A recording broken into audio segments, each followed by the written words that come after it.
Hello, everybody. We're back. Masters of Endurance returns for a 24-hour race special in 2012. We said we might not be back, but we are for this one special race.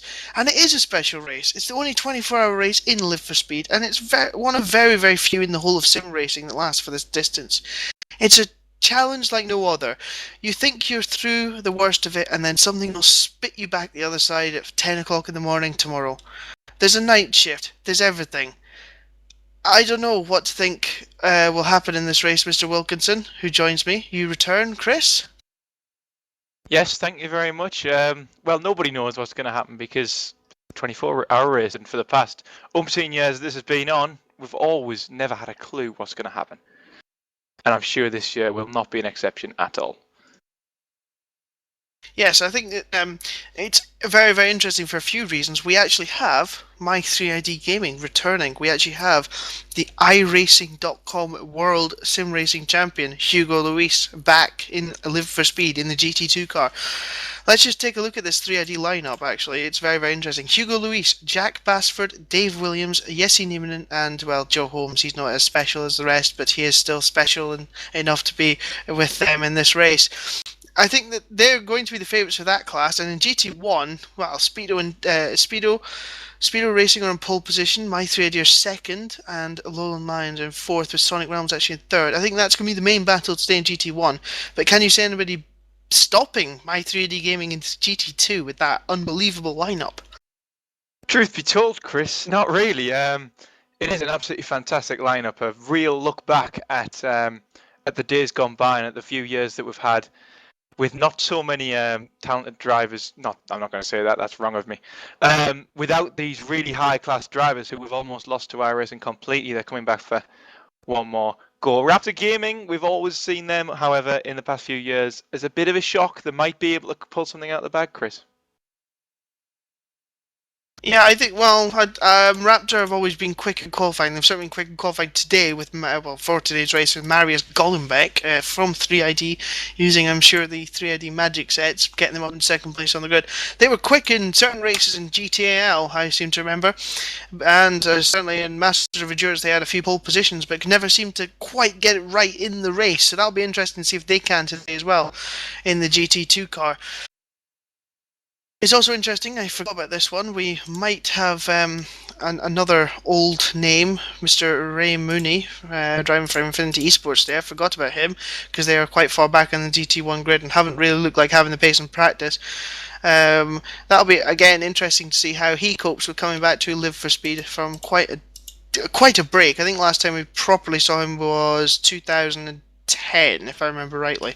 Yes, I think it was drove the XRR for Infinity in Massive Endurance about 2 years ago, my first season. Yeah, I think was the last time I ever saw him.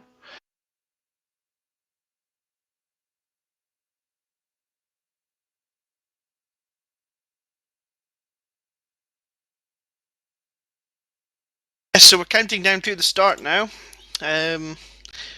We have, what is it? 2 minutes until we go for the formation lap. 32 cars, 13 GT1 cars, 19 GT2 cars. It was quite an interesting pre-qualifying session. It was quite competitive, certainly in GT2 class, where there was nothing in the top runners, and this continued to qualifying apart from the two at the front who just sort of ran away with it. The rest of the field very, very close together.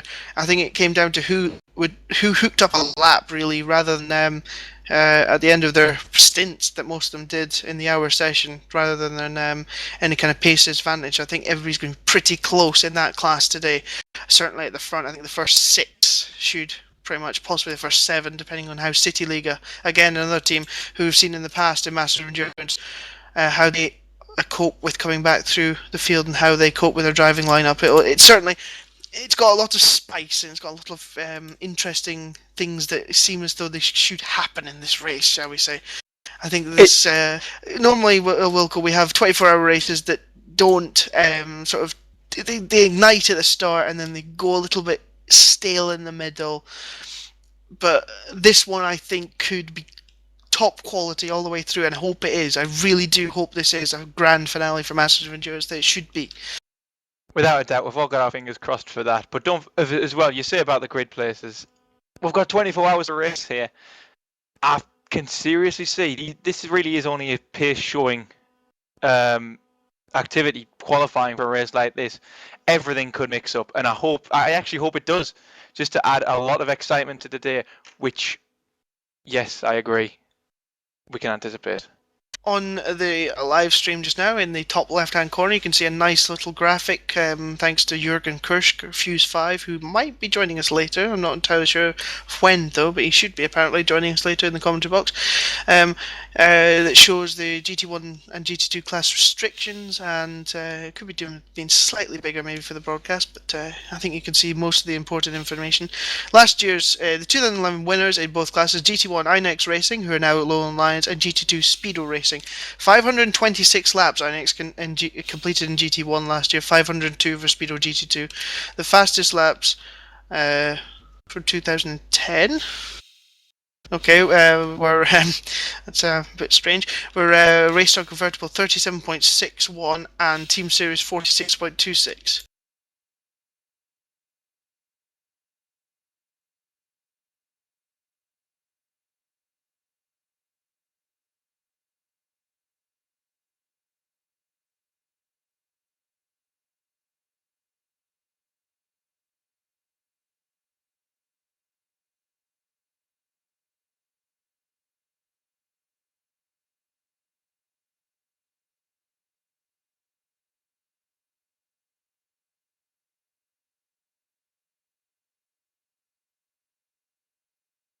Of course, the main reason, of course, that it says 2010. Of course, my brain not quite working at this hour of the day.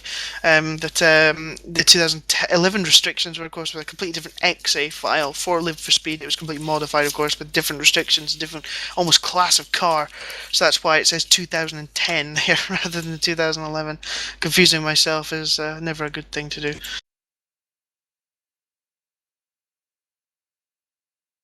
I think we're almost ready to go. A few skin issues for car 70, I think, as we wait. I think there's some internet issues for Dennis Lint of Infinity Esports, actually, it seems. So I think he's no longer going to do the start for Infinity Esports, so that's a bit of a blow for them, potentially. It is, and also to have somebody time out or have connection issues at such an early stage in the event to the point where they haven't even started. And they're going to be thinking in their heads, is his internet connection really up for doing a full stint all the time? And it can really play with people's minds in the team, that.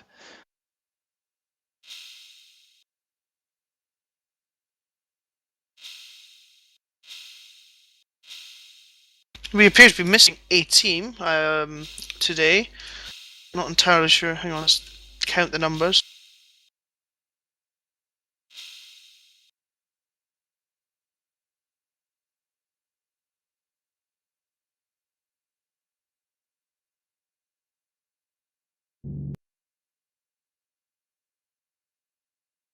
I think we're missing a GT2 entry.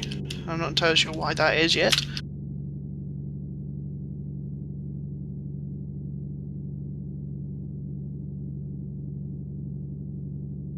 Yeah, we're definitely missing a GT2 entry. Yep, and I believe it's Tiger Crest Motorsport, is it? Yes, it is Tiger Express. Somebody has not joined for Tiger Express to do this race.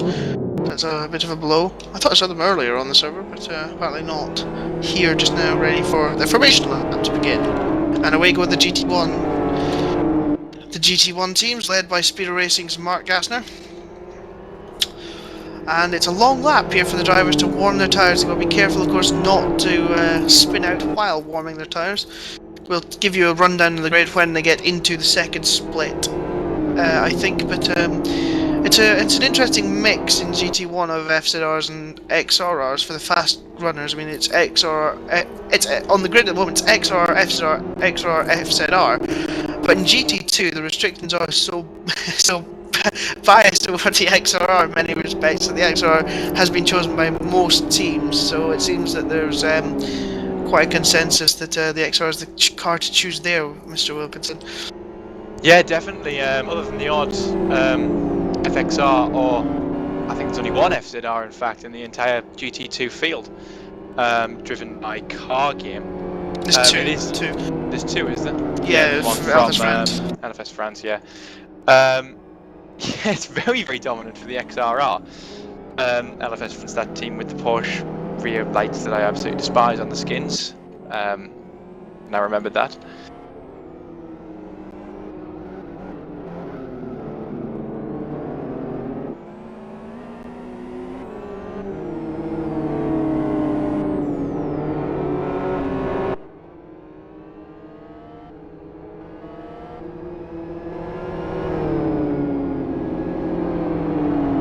So then, GT1 line up like this.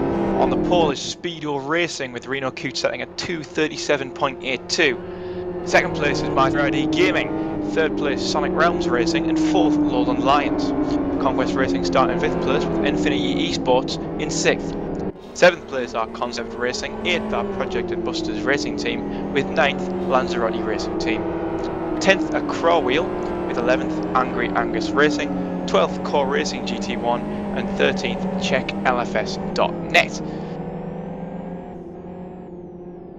And as I think we said earlier, very, very varied split between the FZR and the XRR. So the competition between these two cars is going to be heavily, heavily playing into somebody's hands. Yeah, indeed. I think that it'll be interesting to see the balance between the GT1s. I think that they're reasonably close on pace in the GT1, I think, and tyre wear as well. Will it come down to the XRR's tyre advantage and pit stop slight advantage as well? This will be very interesting to see. It'll be hard to know which is the right way to go until the end of the stint, I suspect. But anyway, GT2 lineup. GT2 lineup is pole position for My3i Gaming GT2, followed by Raptor Gaming. Genuine Racing line up third with Infinity Skills in fourth. Fifth position for Synergy Racing Team with Speedo GT2 sixth. City Liga Endurance Team line up in seventh with GTS Motorsports alongside in eighth. LFS France in the first FZR are in ninth with Core Racing in 10th. Cargame.nl complete the FZR lineups in 11th with Virtual Racing Team alongside them in 12th in the first FXR, in fact the only FXR in GT2. PlayerZone line up 13th with Savage Sim Sports in 14th. 15th goes to LiveForSpeed.Hungary, and 16th would be Tiger Express, but they have not turned up for today's event. 17th Hellenic Racing Team with HT Motorsports 18th and Mafia Racing in 19th. So 18 in all GT2s taking the field as the GT1s come around, Wilco, for the start of this 24 hours of Masters of Endurance. Yes, they do. The return of GT1, GT2, Masters of Endurance here at the 24-hour of Aston. And it's Mark Gassner for Speedo Racing who will control the pace here coming through this final chicane, where I'm sure we'll see some problems later on. Tomac Noziek alongside him as we await the green flag to start 24 hours of running. Gassner holding the pace, everything going well, and the green flag flies, and it's a great start for Simon Gattel of Lowland Lions as he pulls out, trying to make it side by side, but it's Noziek and Gassner going side by side coming into turn one, Chris.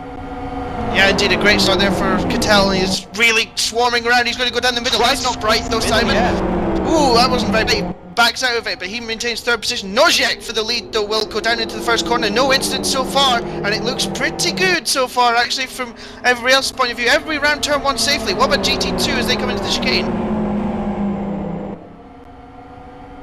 Basford leading them round. Golombek and Ivanov actually alongside each other. It needs to be slightly better gridded out the chicane. Here we go, awaiting the green flag. Are they going to get around this first lap as well as the GT1 seem to have done so far? Golombek a bit behind Basford. Needs to move up a bit there, Marius. Green flag is given. Ivanov with a fantastic fantastic start from Genuine Racing GT2. Bump, bump, bump. Price goes with him. It's a 4-car break at the start. Who's going to bump who? Ivanov on the back of Basford. But Price is moving up to try and get second position. Ivanov sliding up the track. They're forward. Look at this. Ivanov, there's no room there. Golenbeck has to back out. Basford loses round grid. And it's going to be Price into the lead, battling with Ivanov into the first corner. Ivanov and Price for the second row of the grid. Who's going to get it? Ivanov slides on the inside. Price tries to go around the outside. It's Ivanov for Genuine Racing who leads in GT2. Price second. Basford down to third. Golenbeck had to get right out of it, down to fourth. Price is going for the lead though in the back of Ivanov, down into the first hairpin. But Basford is coming too, to try and make it 2 by. What is Ivanov doing? That is such a stupid move that could have resulted in him going off the track there, weaving across the road. Don't know what Ivanov is doing there for Genuine Racing. What is he doing? Ivanov making bye Ivanov. You deserve that. Oh, Golenbeck and Basford make contact as well. Well, that was all down to Krasmir Ivanov's stupidity yet again from Ivanov. Why he cannot just drive like a normal human being on lap 1 of a 24-hour race is beyond me. Well done, Ivanov. You've done yourself proud yet again. Well, what a start that was in GT2.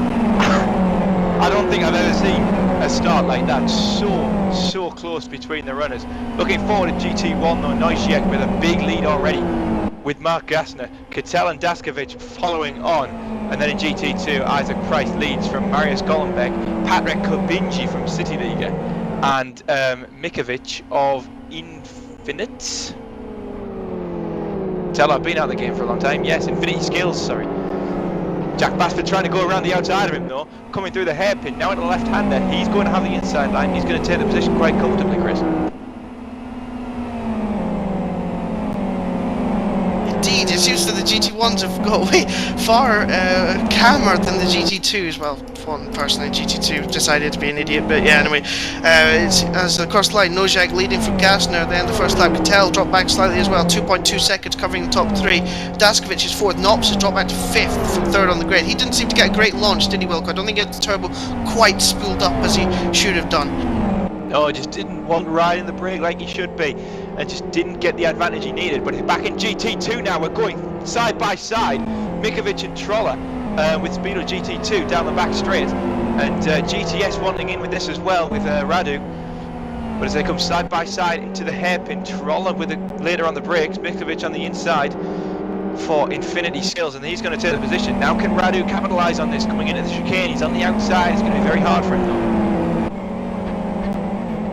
Brings a little bit later than Moog Troller, but it was never going to work through there.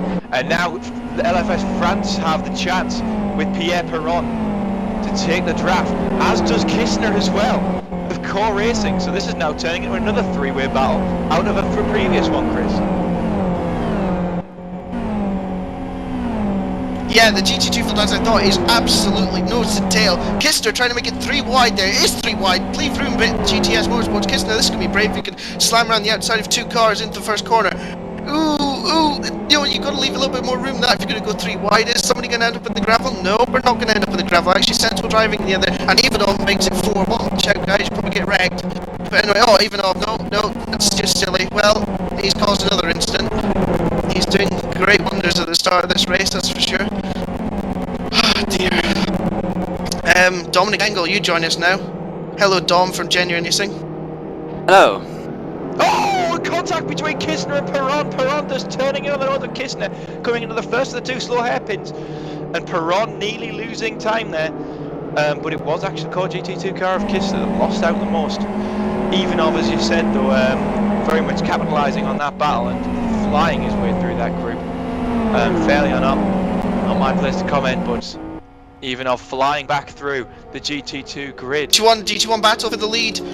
And Gassner's taking the lead back, but he's run a bit wide on the exit the second last corner, down toward the chicane. Nojak's on the outside line. Gassner just moves across the track into Nojak and says, no, you're not coming through there, pal. The FCR should technically be quicker through the chicane, and it is. Gassner makes a small error. Nojak has the run on him. Is he going to be able to get there? Into turn 1, he's got the line at the moment, he's backing off to try and get into the draft of Gassner. The FCR is slightly slower on the straight line than the XRR. Here we go, Gassner and Nojak. Nojak for the outside for turn 1. Is he going to get done before turn turn 1. Kittel's coming up as well with the fastest lap of the race. Nojek takes the lead back, surely.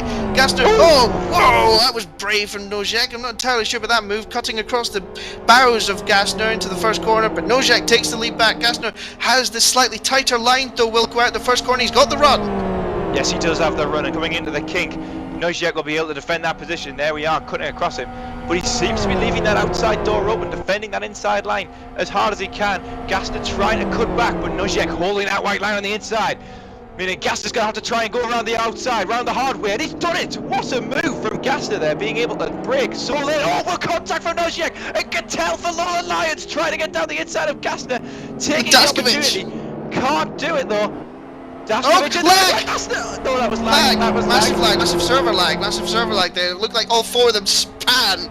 Yeah, but exactly the same time. But Daskovic is there now. Nojek down to 3rd place now. Kittel on the move for Lowland Lions up to 2nd, using that strange little line on this Aston Grand Prix circuit to cool his tyres down the back straight on the back of Gassner. Kittel on the march for the Lions.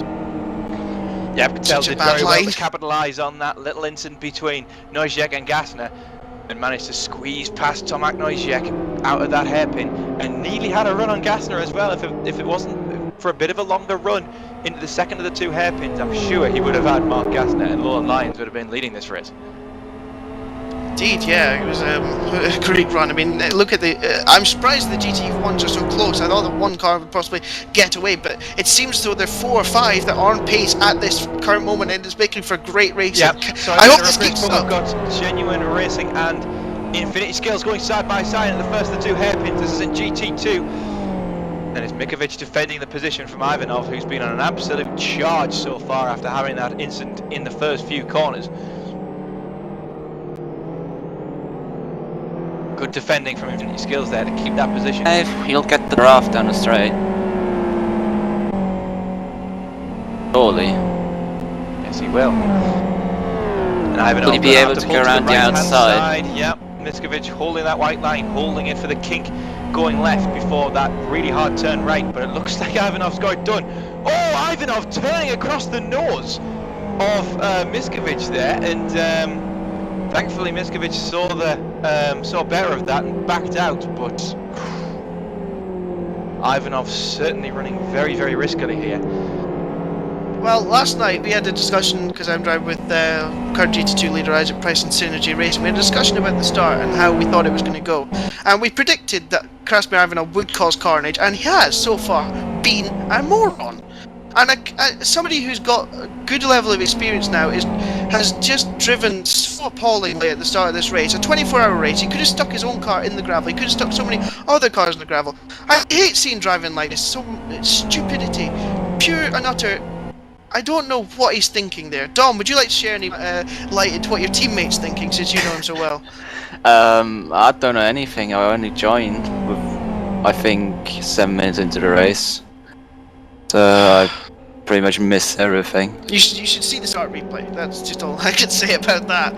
You should see the start replay and see wondrous driving. Well, I never thought I'd be the most conservative of all of us in a race commentary, to be honest. I'm quite shocked at this. Things have changed. For Jack Basford. Ooh, that was very, very close. Through the tyres. Oh, and we should CP late error. Interesting. Yeah. But yeah, he's got a bit of damage on his left rear tyre. Basford not really starting this race as well as I thought that they would. And there's a drive-through penalty for Infinity Esports. Are they in the pit lane? They're in the pit lane. No, they're not. That's Infinity are just about on back straight. In 11th place. Car 70, his drive-through was for no skin on our first world at the late posting. Maybe, I know Infinity maybe had a late skin as well, so maybe that's what that is as well. Yeah, exactly. By the way, just so everybody knows, Tiger Express did make it onto the track eventually, which is sort of good news for them. Yep, and I'd just like to introduce you to the GT2 battle for the lead, where Synergy Racing and Isaac Price have been caught up and really pressurised now by Raptor, and Marius Golombek has been coming onto the back straight, and Chris is going to have the draft. Yeah, he's Price moving across the track. Isaac doesn't Ooh, leave him a naughty, real naughty, choice naughty. which side to go to. Yeah, he should have. Crossing the bows is a bit of an uneven of Oh, move. God, Oh, back side in by this side. one, in it! Oh, if Marius. Oh, that would have been a Oh. spectacular move from Colin Beck if he pulled that off, and he was Just very, about very kept close that to on the doing road. it. Just Wow. about kept that on the road. Marius looking as though he's on a bit of a mission today. Is Marius Colin Beck driving for Raptor Gaming, normally of 3ID Gaming. He's on a bit of a mission, it appears today.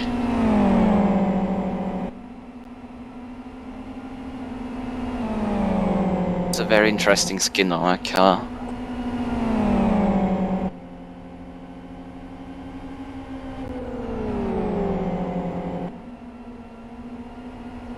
Oh, Colin Beck with a mistake there in the sweepers. Running wide, adding a little bit of extra heat to the tyres, and do you really think tyre issues will be an affecting factor today, Chris? I think potentially there could be at certain stages. I mean, it's very easy to get a flat spot into some of these corners with the big braking zones and interesting levels of brakes, shall we say? But it could be a factor. Yes, I think possibly more in GT1 than GT2 though. But we'll see. Yeah. Yeah, I can agree with that. Certainly with the extra variety in the car variety in GT1, there's certainly more possibility of differences in strategy and differences in things like that. I'm certainly interested to see how this Lowland Lions R2 R3 set works toward the end of their stint, and R3 on that as well. Yes. Yes. Yeah, no, they're not. They're not R3 R3. So no, it'll right. be interesting to see how that setup works. And look at this, Conquest getting very, very close to the back of 380. 380 Gaming not having it all their own way so far in this race, and I thought they would. And Nojek is mistake. wide.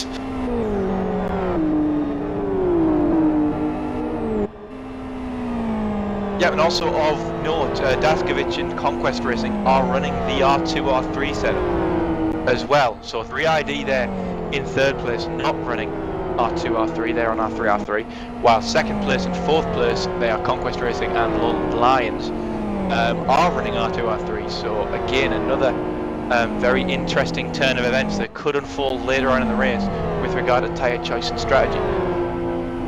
Obviously, and then there's also the question of the leading speedo car. And here comes Daskovic as well with a very good run down the back straight. He's going to go down the inside on the back straight. Nojek's going to hold the white line on the outside because he's got nowhere to go. Brakes very, very late. Didn't he? And Will he did very keep well it around the outside? He has, He's yes. got the inside with chicane now. Yep, and it'll be a Daskovic, try it outside. lifts off. Probably going to try and go through. Oh, he's made a mistake there. Yeah, but it'll be a very brave man to try and make a move around the outside through that chicane. And Daskovic not wanting to be that brave this early on in a race. I mean, we're 7 laps into a 24-hour race here. Not really a need for that, as Simon Cattell sets the fastest lap. Now only 0.6 of a second behind Mark Gassner of Speedo Racing. Could see a lot for the lead developing shortly. It's obvious. I guess it's probably gonna work out like that. That Speedo's gonna run well over an hour, while Lowland Lions are probably gonna struggle to run more than 1 hour, really, on the R2 front.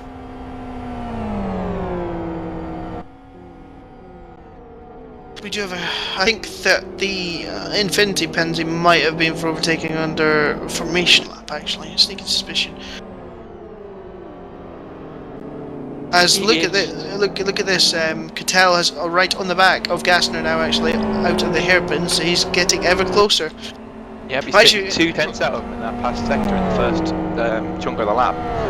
Quite impressed with how that setup looks. If you look at the front tyres burn rate, it's quite impressive how it's just not burning at all. It's the rears, which I suppose is what you want. But I'm surprised that the front that came out all It's wrong. actually wrong, yeah. That came out all wrong. Because of course, if it's not 2 or 3 watts out, you want the rear to be burning. But I expect the front to be burning a bit more than they are, considering. Yeah, they're doing quite comfortable, don't they? Yes, they look very well Alan Prosted by Simon Cattell, shall we say? Yes. It'll be interesting to see how every other member of the Lowland Lions racing team do with this setup.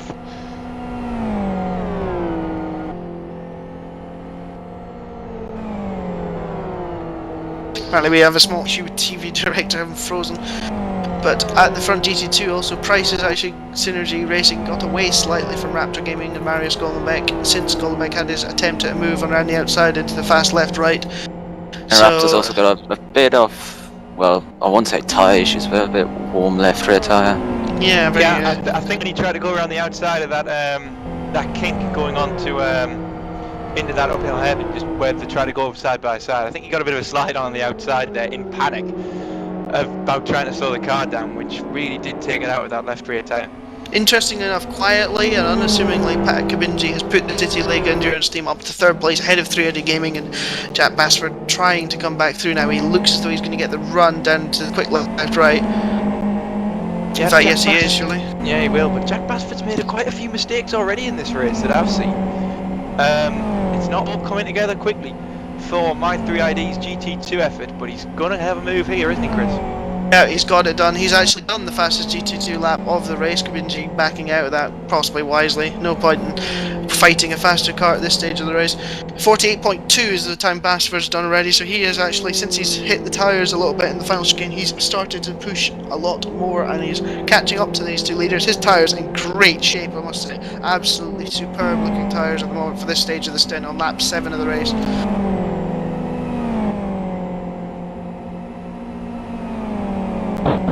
Hello, ladies.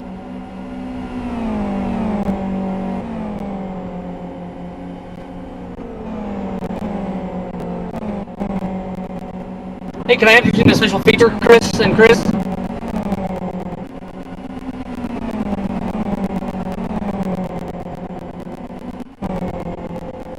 Oh my goodness, it's Equigester on an iPad. This is not going to go well. I think it is, yes. I was trying to work out who it was there this time. Voice appeared on this stream. I think we all went silent. Okay, not here, expecting I'm kind of shouting.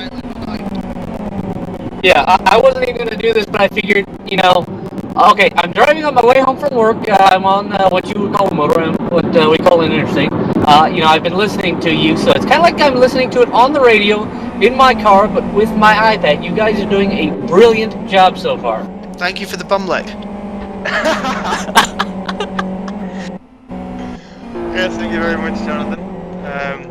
Mr. Rich Guy with his... It's And I'm glad that MOE streams still have technical difficulties, even though I'm not there to make them happen. Yes, it's like something. We never have these issues with the TV director doing live stream. As soon as we bring a 24-hour, with live stream, not live stream, TV director with live stream during Super GT. But as soon as we bring back some older folk like Chris Wilkinson and Deco appears, and you know, a 24-hour race, all goes to pot. Wonder why. By the way, GT2 it's simply Masters of Endurance stuff. Yeah, well, yeah. Yeah, Like you're a so tradition. busy with mastering the long distance so that you like fail everything else. Just looking at the tyres on Mark Gassner's Speedo racing car, they are very, very hot at the rear. And if I was a betting man, I'd be betting that, well, I'd be betting that Simon Maybe Tell could they start are- to reduce that gap at the moment, guys.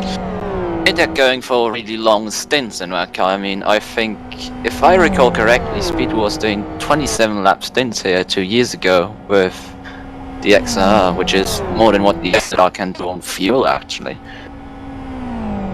Yeah, but it's also interesting to see Simon using that technique of trying to run with a little bit of the tyre on the grass to take the weight off the inside of the Yeah, right he's hand tyre. unloading his Very tires to interesting. get Woohoo! the heat Close out to of that them. Tactic put in so much, even on the pit straight. I very rarely see it on the pit straight, so it's interesting to see that.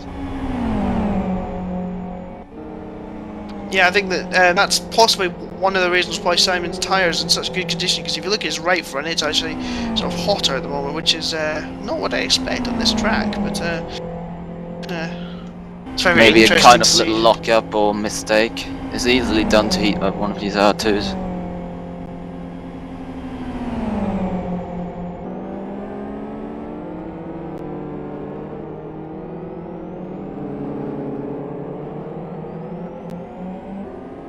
Side by side between Corey Green and Kapal at the back of the GT1 grid. This is Core Racing and Czech LFS going side by side through the hairpins. And a much better It's like run from Corey's Green. got it now, down the straight. Yeah, Corey Green with a much Oh, better no. Pal has the draft. Oh, I'm quite shocked at that. Yes, he does. Oh, but he thinks, he thinks better of it and backs off. Risk a dive from him in that corner.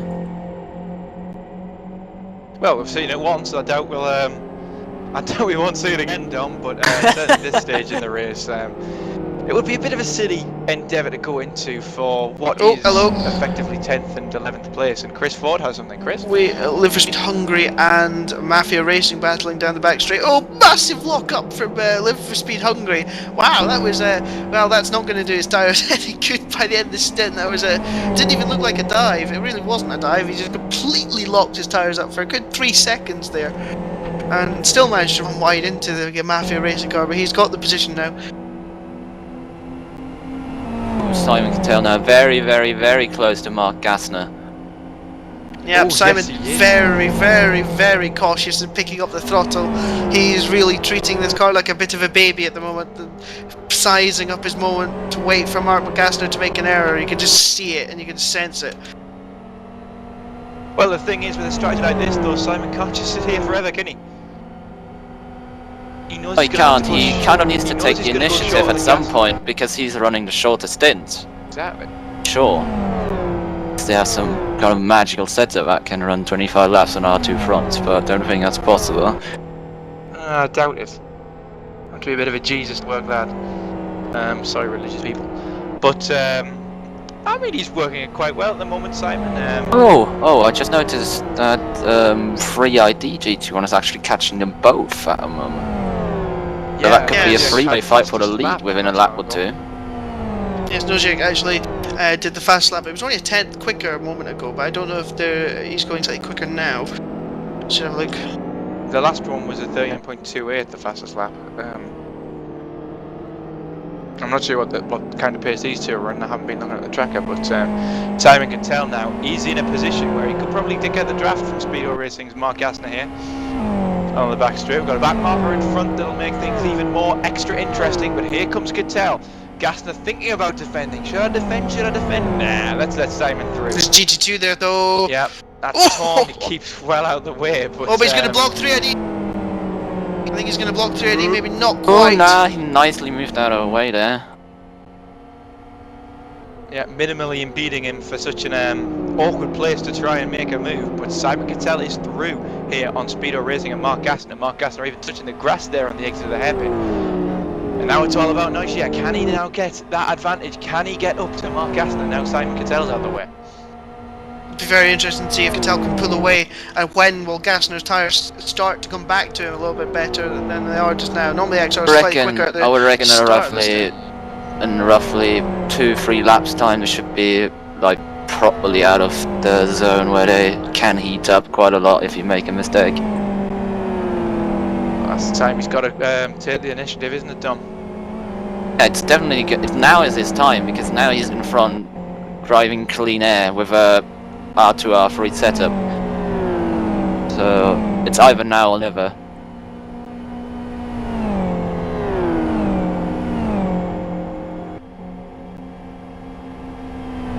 But I They're think gonna, if he- and Simon's gonna catch the GT2 field soon. First time in this race. Yep, he's already managed to get his way past Torn, who's had a drive-through penalty. And Dorelli is the next one for Simon, and he's on the pit straight as well, so they're both on the same basic bit of road. 239.1 for Simon Cattell, 239.2 for Noisiek on an R3 setup. So is Noisiek even in a better position than Simon Cattell here, Chris? I think his tyres are good right now, Nojek, and he's really making the most of it. He's really starting to claw his way back into these leading two. But I would expect that Cattell, without having to overtake Gassner, will possibly set a faster lap. It's Gassner really is gonna. I think the battle at the moment is going to be between the two FZRs on pace, but it's whether, like Dom said, that there's potential for the Speedo racing car to go longer into the stint. That's where Speedo could potentially get this time back, because they're not going to lose. They're not that much slower than 3ID and Lone Lions. They could potentially jump them in the pit stop. It's going to be a game of cat and mouse, I think, for most of this race.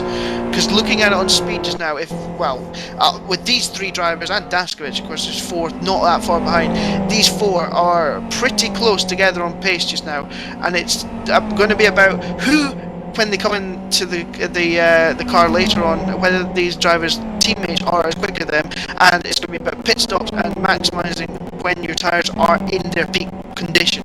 It's up to Vettel now get his gap down, and it's up to Nojek to pass Gassner and try and make a gap to Gassner as well. It's going to be very, very interesting, that, I think, later on in this race, if Dominic Engel is potentially right that the XR can do a fair amount more laps than the FZR on these tyres.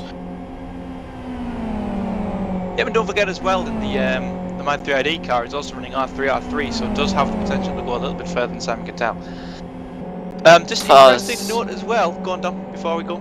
As far as I know, with the R3s you can actually do 100% fuel stints in the FZR as well, but that only takes 25 laps still. Still, probably, I don't know, if you can handle cold tires end of stint, it's definitely better than R2, R3. Now the leaders negotiate the first few GT2 back markers. Yes, they are, and I've just been informed by somebody in the one of our backstaff, Michael Booth, that not only has this stream been introduced to the people of iRacing, who might not know what we're actually talking about here with regards to tyre wear and the actual tyre compounds, but also we are featured on the homepage of Livestream here. So maybe you two could maybe just go into a little bit of detail about the two different classes in the cars. So the GT1 is a non-restricted, well, the XR and the FXR are not restricted class of cars, where the FZR does have a small restriction in GT1 placed upon it, because without that it would have been too fast for the other two cars to compete with. It's been basically balanced so the XR has a chance in GT1 to compete with the FZR in this race. The FZR has 15 kilograms of ballast added to it and 1% intake restriction, as Nojek gets very, very close to Gassner. Gassner decides to defend into the hairpin. Nojek tries to go right around the outside, runs a little bit wide into the hairpin, and I think that battle is going to continue down the back straight. Look at this, Nojek trying to go around the outside again. That's not going to work, I don't think, but he's going to try and set himself up for a run down the back straight. Here we go, Nojek comfortably in the draft, I think, this time. Gassner weaving about a bit. We've seen this from Nojek before, the little weaves about, and well, he's got a Hamilton helmet, so he himself. can do a bit of Hamilton weaving. Oh, this is going to be tight. Who's going to back out first? Is it going to be Gassner or is it going to be Nojek? It's Nojek. Oh, very, very close. Very, very close to contact there, down the back straight. The XR is slightly quicker on power, actually, as well. Also, now they're going into the very, very close part of the GT2 field. Oh God, they are. Well, Nojek try and negotiate diving down the inside of one of them, but Simon Cattell's been quite lucky with the traffic so far. He's managed to pull away even more of a gap, especially with these two battling. Okay, so onto tyre compounds. In GT1 it's possible to run R2 front tyres, which is the softest available with higher pressures, with an R3 rear, because the power's all coming from the rear and all that. I'm sure everybody understands that sort of thing. If you have a basic setup for oversteer and sort of general sort of using the rears more than the fronts, which I was getting confused earlier because I was blithering along like a moron. However, in GT2, and GT2 is, what's the restrictions in GT2? It's 25% FXR, 23% FXR, and 21% plus 10 kilograms for the FZR. Yes, again, the FZR was deemed to be too quick on this track for it to be just the 21%, which is normal GT2 intake restriction. What the intake restriction does is it restricts the power you've got, the RPM and all that, the power rate outage of the engine. So basically, the GT2s, they can run the softest compound because of the lovely long straights. Crash There's between crash. GTS Whoa! and Core Team GT2 out of the final corner. Team Hungary spin out as well. It was very, very close. I saw the 3ID GT1 car almost collect the GTS car in the middle of the road there. It's about avoiding it using a curb. Well, that's one way of getting out of it, isn't it? Okay, so back to tyres. The GT2s can run with the XR and the FZR on R2, softest compound, because long straights, cooling down tyres. They should last. If they don't, then normally it's because the driver's been a bit too abusive with the tyres or has a cup or something like that, and the heat's got too much for them in the mid-stint and they pop. But they get really thin at the end of the stint and cold.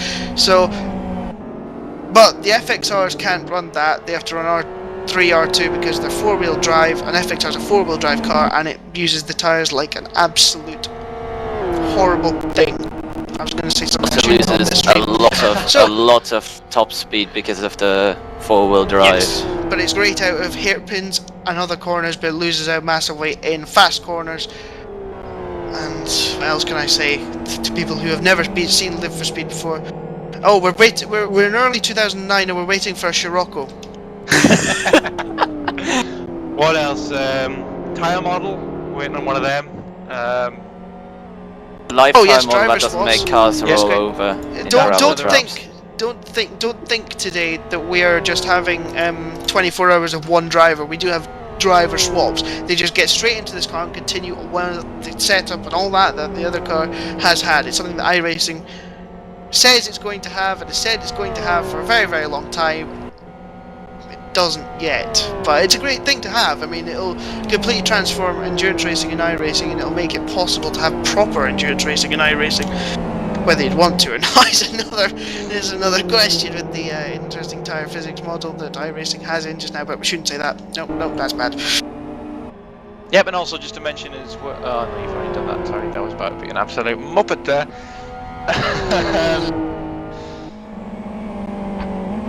Just to in case anybody's joined us just now, my name's Chris Ford. You are Chris Wilkinson. Wilco, say hello. Yes, I am. Hello there. And Dominic Ingle joined us as well. Hello, Dominic. Hello. And we're being streamed by the great Philip Diaz, and we might be joined by other people. We will definitely be joined by other people, including Oscar Hardwick will join us soon.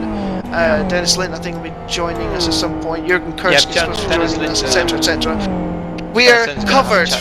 Yes, we are covered for this 24-hour race. Let's put it that way. We are going to bring you entertainment right the way throughout. It might not strictly be on the racing, but it will be entertaining. Let's put it that way. Especially when Wilco gets something wrong. It happens a lot. It will be at least, half hourly that I muck something up. I've already done one. But anyway, introducing hello. the commentary box. Concept racing down the inside of Concept racing down the inside of Crowell Racing into the first corner. Didn't quite make it stick there, Kevin Loy. Look at this battle of GT1. We don't normally have this. GT1's so close together at this stage of the race. Can Loy get a run? I expected Concept to be a little bit further up than this at the moment, but they're battling their way through the field now. He's got the run again as Kevin Loy. Battle of the Germans. Is he going to go around the outside of the XR into the first hairpin? No, not quite. Not quite. The orange Jägermeister car staying ahead of the Concept Racing green car at the moment. But I think Loy's going to get the run surely out this next corner and down the straight. Here we go. Yeah, it wasn't great, was it? He hit the curb and he got a little bit bouncy, and here we go down the back straight. Loy choosing not to go in the draft. It doesn't look like he's already got the top speed to outrun him down the straight. As well. Whoa! Loy goes around the outside, he sticks with it. Is he going to be able to hold it? No, he touches the grass slightly, and Sable sails back around the outside of him. Loy almost managing to make that stick. So, Chris, now you officially failed as well because you said Kevin Loy was German. It's not, is it? Swiss, isn't he? Swiss. Also, he's Swiss. Kevin Loy, if you look down on the bottom of your screens, there's a ticker running across the screen, and he's actually streaming it from a webcam in his room, so you can watch in car his stints. So that's a very impressive that is watch there, worth watching because he's driving with a shift and manual clutch. Yeah. So yeah, definitely. He's got a job on his hands there doing his driving. He has, and you wonder how big he would actually be if he was using a flat pedal box like everyone else. But now we're going to have a quick word with Dennis Lint, who we know had connection problems at the start of the race that prevented him from starting. And Dennis, what seems to be the problem? Well, I called the internet provider and he said that there was a firmware update for my connection, and all I had to do was reconnect the internet. And one does not only just reconnect the internet, apparently. So I had to wait an additional 15 minutes before the internet would finally back up again and run unstable for the first 10 minutes, and now I'm here, so it's alright. So we're all comfortable now when you're able to get in the car in the next few hours? If what, sorry? So everything's sorted and you're all comfortable and ready to go when the time calls? I'm not quite comfortable yet, but yeah, I'll be fast. so looking at your team, Infinity Esports GT1, running in 12th at the moment, Stratiev at the wheel, and you're certainly down in your qualifying position. What's happened so far, Dennis? Can you talk us through it? From what I know, Anton had a spinner during the safety car. Yeah, he is East European, I'm sorry for that. And, well, that cost him a DT because he repassed under what basically is a safety lap. So you can't do that, and that's the reason why he's back in 12th at the moment. He was 9th when it happened, I believe. Yep, so with 12th, you're obviously now having to put on a recovery strategy. I know you've got Raymond Mooney making a remarkable return to live for speed. Do you think you and Raymond Mooney and the other guys in the team can pull this back together and get yourselves into a more competitive position?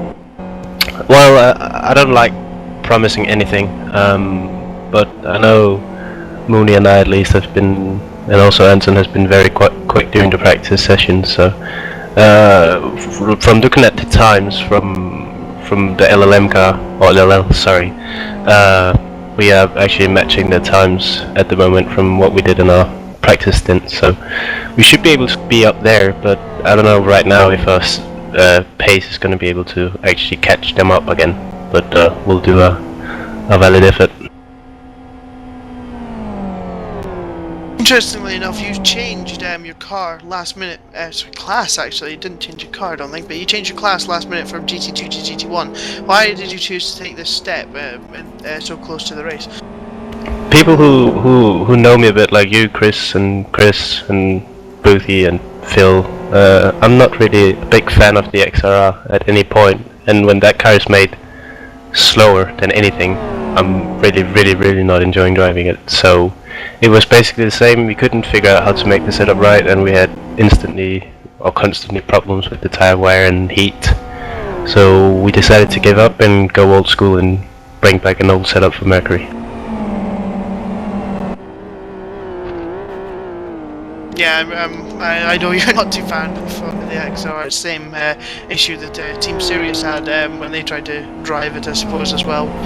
With the GT2 restrictions, they didn't find it as appealing to them as the FZR, so they didn't choose to run in the end. So you think that when you get the car, it'll certainly be charge time, will it, I suppose, Dennis Lind, on a charge. We've seen this before in the last few months in Super GT when you drove a Blackwood reverse, and also at South City.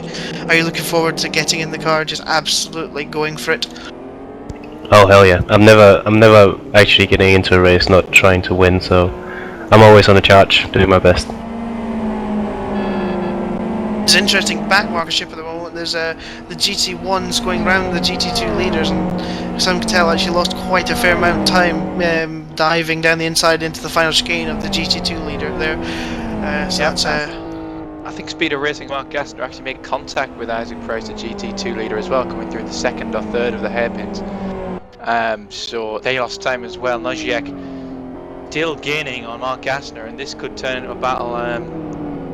Maybe not as quickly as we expected earlier on, but certainly relatively soon. Golenbeck now losing out massively as well. Sorry to interrupt. Golenbeck's going to lose out massively as well, because Daskovich went down the inside there and then got it a bit wrong in the off-camber third gear hairpin uphill, very tricky corner, and he got it a bit wrong on the inside of the curb there. I think he just clicked it when he didn't really want to, and almost collected Golenbeck. Actually, Basford is Golenbeck. That's a lot of curb. Don't want him taking that in that corner.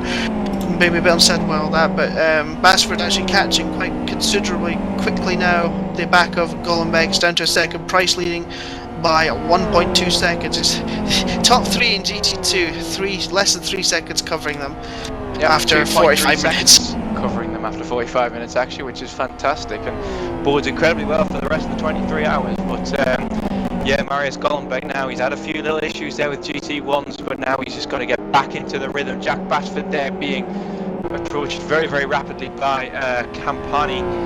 Campani actually making a mistake there, getting sideways on the entry as we come into the chicane now. Yeah, and Jack Basford holding him up quite significantly. Oh yeah, Marius Golenbeck just has to get back into the rhythm that he had before and get pushing.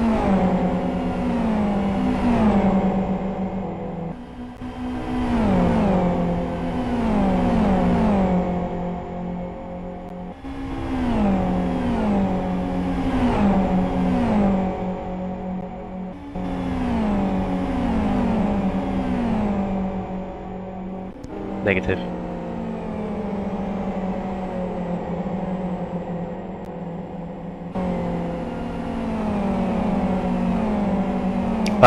Phil Diaz is wanting to say hello to you, Doc.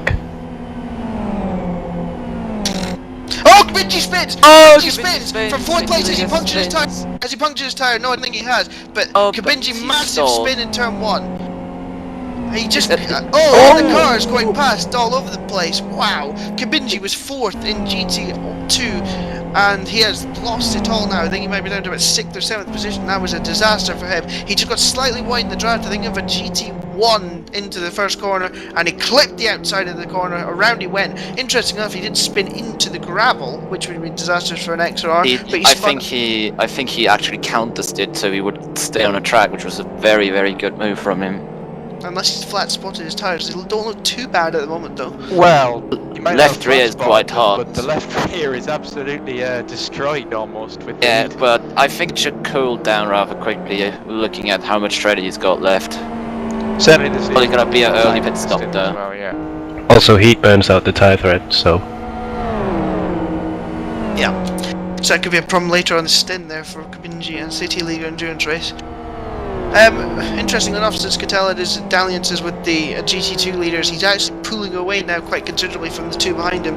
His gap now 4.2 seconds. So Lowland Lions on a bit of a charge at the moment. Yep, this is the time Simon has to capitalise on without a doubt, because he's going to have to come in for a pit stop very, very shortly in the overall scheme of things. At the moment, it doesn't actually look like speeders are running that long, because their tires aren't even that thick. They're not that far off the pace. It's not even at the moment, which kind of looks a bit like a lower fuel strategy, but yeah, even with the long distance, the XR would have quicker pit stops due to the lower fuel usage. So we'll see how it works out after the first stop, I guess. Also of note on the car of Mark Gaston, looking at the way the tyres have worn, I'm not sure if we can get the stream to show this with TV director on. I don't think we can. But the left rear is wearing more on the outside and on the inside than in the middle. Exactly.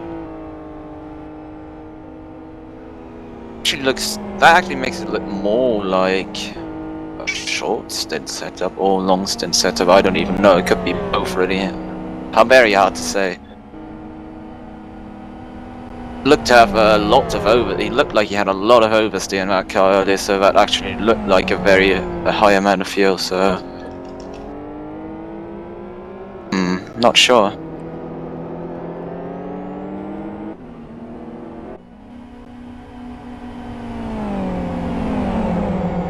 Remember everybody, the Masters of Endurance has a Twitter feed which you can see on the live stream. If you want to Twitter away a question or something to us, then feel free to do so. We'll check it eventually and get back to you all on the stream.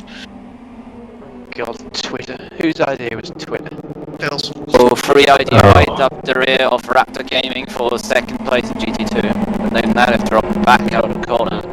Very hard to for the GT1s to negotiate by the GT2s in this kind of first split section with all the tight hairpins and everything.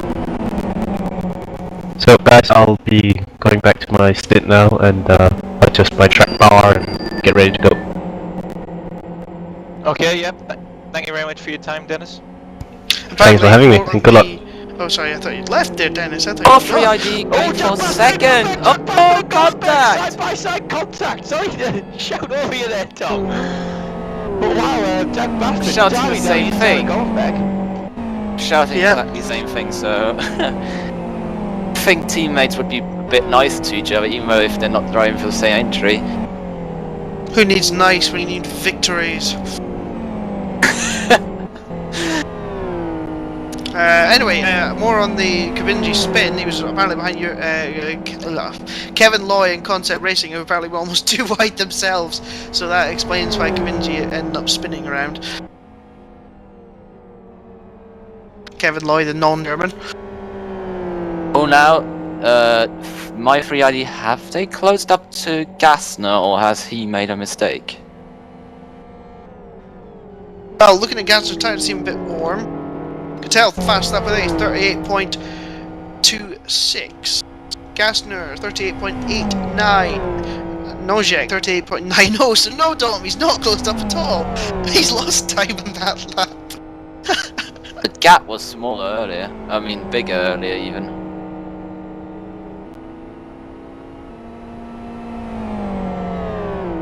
Gotta say, Basford is on a charge at this present time. Looks though Price is going to be coming up. Price a very bad lap, 48.32. Crikey, even though Basford was overtaking, he still got the gap down to Price and lead. And it wouldn't be a surprise if Basford was to be right on his tail any second now. As Corey Green is down the inside of Basford. Basford turns across to Basford. It's very wide on the exit of the corner now. Green should get through nice and easy. That definitely cost him a few tenths there. Basford swerving across to try and get the draft. I think the way he swerved there might have cost him more time than it gained for the draft, though. If he got any extra from to him, have what it to looked like. let Corey Green through as well. So that's going to lose him some time. Well, he's gonna Green's lose. gonna run Oh, wide. he's gonna lose far more time than Bad.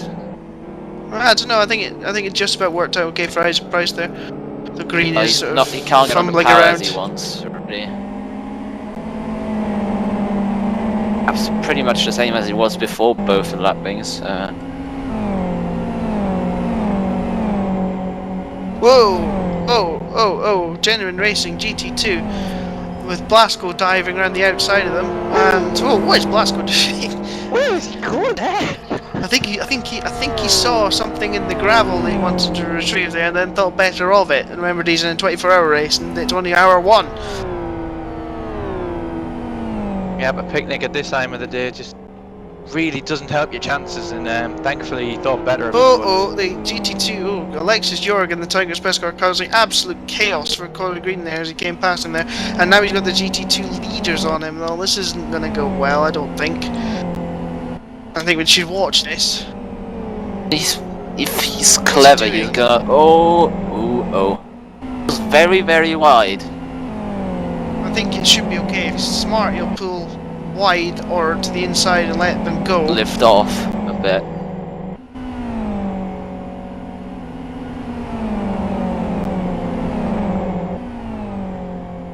Sammy Cattell, 37.97, a new personal best in the FZR at Aston Grand Prix for Cattell at the closing stages of his first stint on the R2, R3 set, extending his lead still further. Where's Alexis? You're going? I don't know. well, in the corner. We got him out of the way. Well, that's true. Yeah, he goes them I plenty. do have my of reservations about somebody running around 6-7 seconds a lap off the pace. a lot of curb jumping from Wrapped and 3ID there. Yep, and all this chaos has allowed Price to pull out a little bit more of a gap to Jack Basford now, a second in it now. 4 tenths back to Marius Golombek, and then Morgan Troller 5 seconds behind Marius. So the battle is really within the top 3. All XRRs in GT2, of course, except for I think 2 FZRs and an FXR. The only Certainly the FXR XRRs in being MOE competitive. since 09. The first FXR in MOE since the 6 Hours Kyoto National 2009. So Was it the Greeks that were in the FXR? yes, it was Greek virtual racing team back then. I thought it was the Greeks.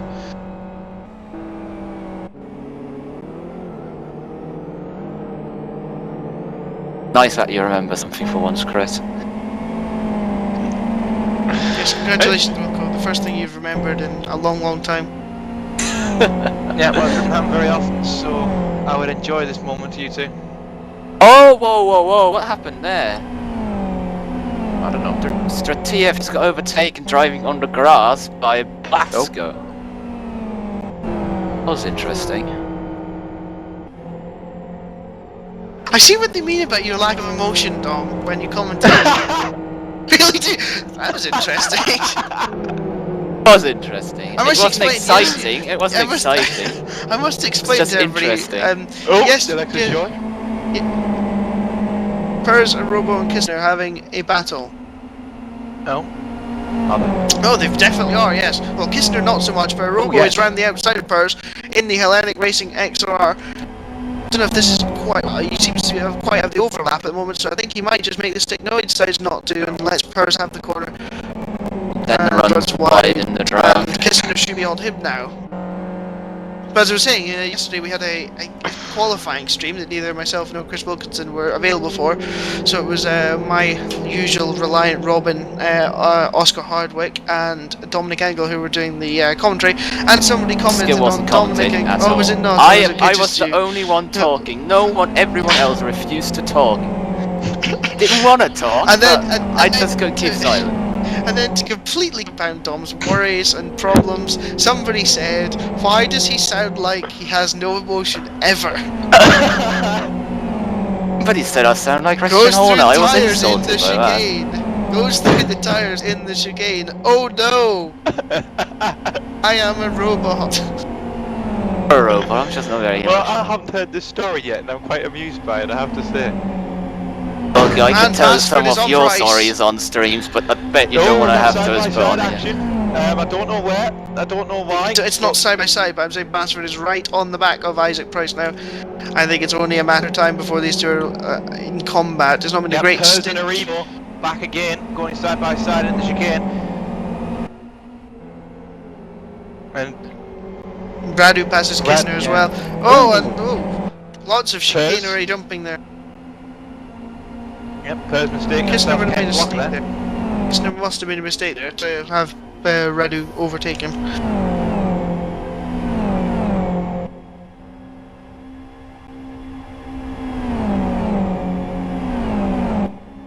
Isaac Price and Jack Basford now nose to tail out of the hairpin.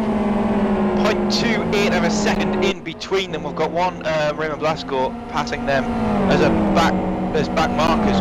Raymond Blasco left at one, right at the other, weaving about the road. But also of note here, 57 minutes in this race gone. We're very, very quickly approaching the 1 hour mark, and that means we're very, very quickly approaching the first few pit stops of this race, Chris. Yes.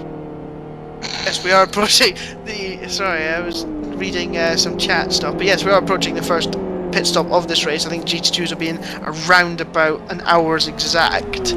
Probably, well, they might make it to the end of lap 22, but I think, considering it's the first hour, it might just pit on the hour. 23 laps, I think, is about as much as the tyres will give out on the GT2 class cars. As Stratiev comes up behind the back of the GT2 battling leaders. They seem to have dropped Gollenbeck slightly further. Now these two, Basford and battling over the lead. Yeah, I think Gollenbeck got caught up when Raymond Blasco passed him. I think he got caught up in the hairpins. But yeah, Stratiev now having to negotiate this pair who will be fairly stubborn in their line, seeing as they're very much competing against each other in a very, very close confines.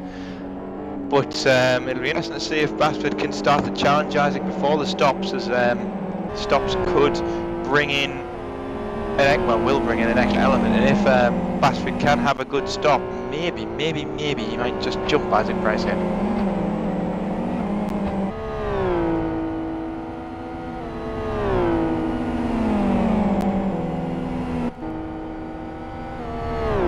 Seems as though Price has slightly more tread left on his tyres, so maybe he might be able to go one lap longer, but I don't think it's that much of an issue. But Basford certainly has the pace advantage at the moment. He's got the fastest lap of the race, 47.13. I expect 46s at some point in this race, maybe not in the first stint for the GT2s, but it will certainly come at some stage. Price under severe pressure now from Basford. 3ID have been through the wars at the start of this race, but they have come through them and now they are charging. The 3ID team of complete and utter domination and strange, weird, alien-like behaviour are now on the back of a normal, poor old Live for Speed team. The world champions are Poor coming. old, you've just made that team up like a week ago. Don't fool people. Don't fool people with that. I'd say. Shut up, Dom. So Dominic Engel ruining Chris's moment of glory there. But yeah, we're all here in the comedy box awaiting Jack Basford and Mount 3ID to turn into a UFO and just fly straight past Synergy here. But it might be a while yet. To infinity and beyond. Not even further. To infinity and beyond.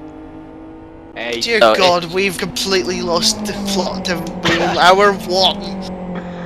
Hour 1, exactly. Actually, we're now in hour 2, Chris. We're in hour 2 and 10. Yeah, we're an 10 hour, seconds 10 into hour seconds 2. into the second hour. And we should probably run around the positions list I before think we the should pit probably do stops that start. after the first round of pit stops are complete, We'll because I do think that a few things after are the going to round change of pit stops. very, very soon, because look Basford at has to Basford. draft up the hill. Basford has to draft up the hill, but I don't think he'll be able to use him at left-hander. He'll have to be brave if he's going to go. He's going to have to be brave if he's going for the left-hander. God. He is Oh, going for God. the left-hander. Oh, he's going for it! Oh. Oh, that was always gonna happen if Yeah, you that try was and go for it there. always. Oh, I'm surprised Basford went for that. To be perfectly honest, I'm surprised Price turned Surprised, in like I'm that. surprised there wasn't a massive explosion. Yeah, I'm surprised at both of them. I'm surprised that Isaac Price turned across, and I'm surprised that Jack Basford even considered that even remotely an overtaking opportunity.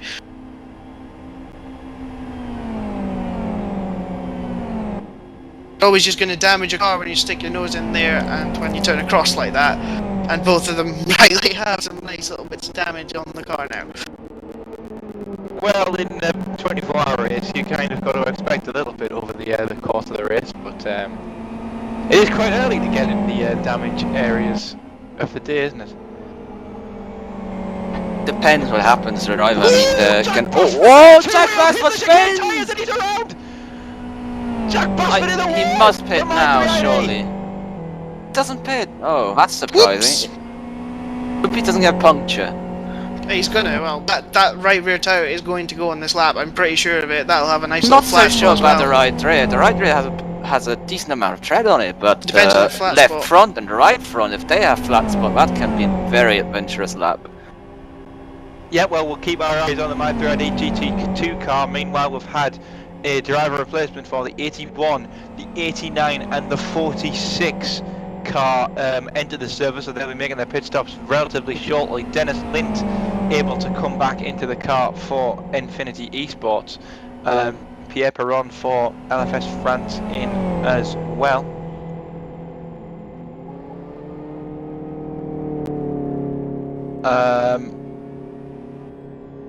Yeah, Savage Sim Sports were a right front puncture, so that's the first puncture of the race. The first hour, so yeah, we're probably gonna see a few more now. Actually, City Leaguer with a left rear puncture. If we didn't know about that, I think probably did. But oh, yeah. he will have lost a lot of time with that. He actually had it in quite a punctures good very position. hard. If I believe rightly, he had it quite late on the lap, so he had it very early in the lap, obviously. Now he's down into 17th place. That is God, 6th to very, in GT2. very bad for him. Yeah, so a lot to make up for City League. Forgot the name for a minute there.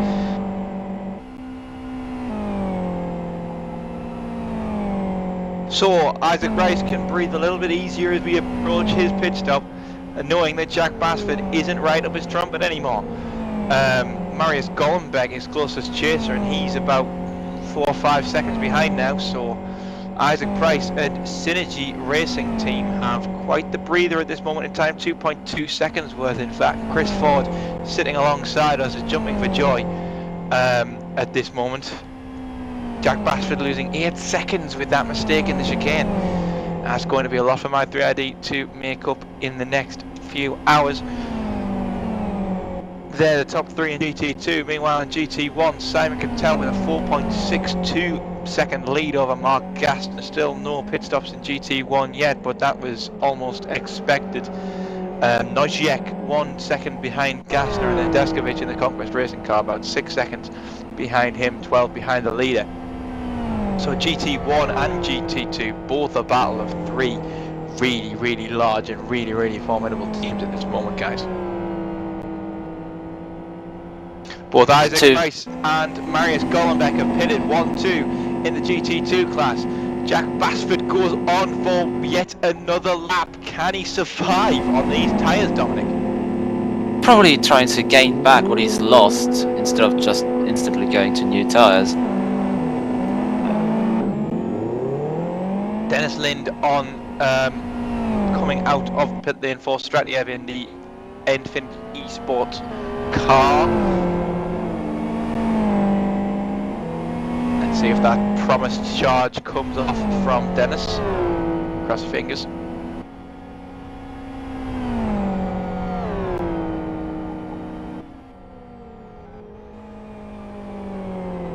Radu of GTS in the pit lane as well.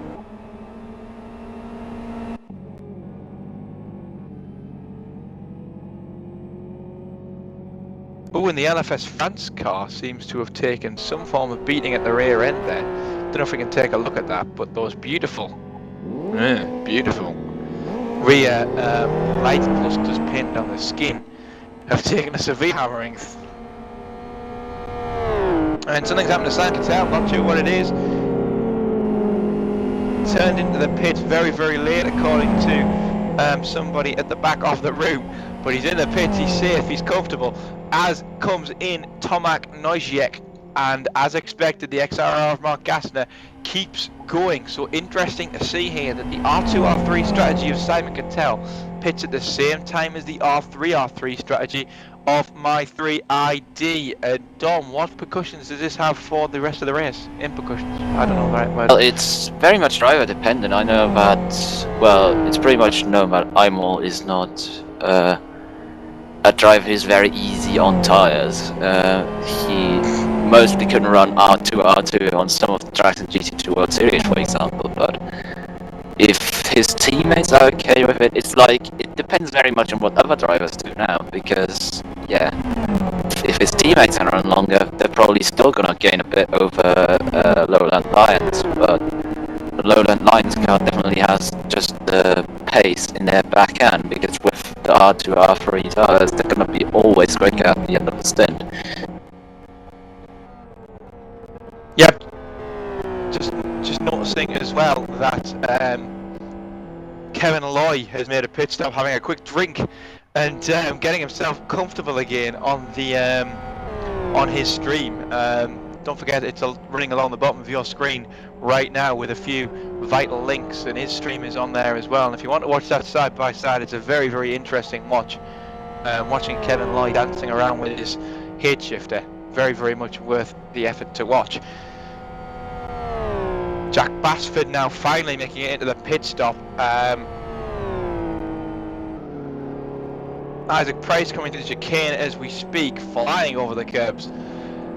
And he will beat Basford quite comfortably out of the pit lane. Basford now just leaving and just being able to put the speed limiter off now. And both Price and Golombek will pass him as expected, obviously after that incident in the chicane. Still two GT2 cars yet to pit. Dom, their tyres are looking incredibly cool. Infinity Skills and Player Zone.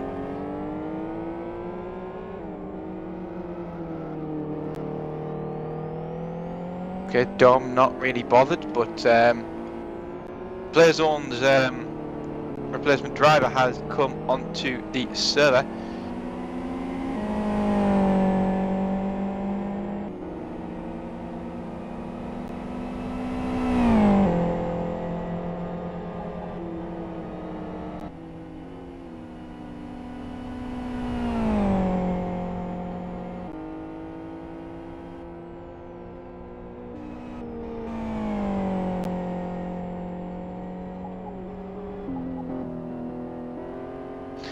You're going to have to excuse my silence there. I was getting incredibly confused with what was going on.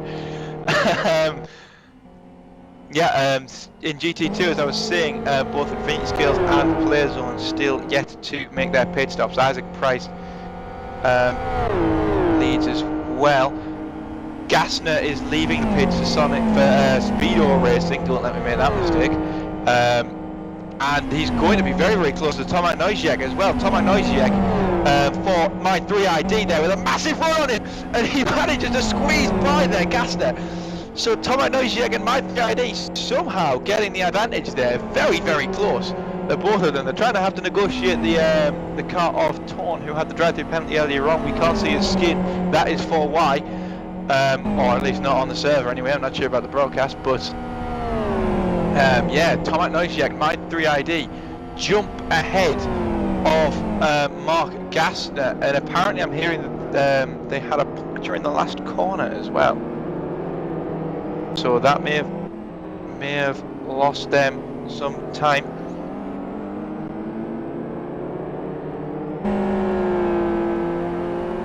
Into the field, both Mikovic and Baratella must come into the pit lane this time by, and Infinity Skills do will play a zone. They must do. With tyres like that, the tyres are very, very worn here, and yes, they do pull into the pit lane, so Isaac Price will re-inherit the lead. Ferrari in the FXR is still going in second place now. He's going to jump the two XRRs in the pit lane, and he will go second. This must be the highest placing of an FXR GT2 car in a long, long time here in a Masters of Endurance event. Golombek second and Basford 3 seconds behind in fourth as we speak.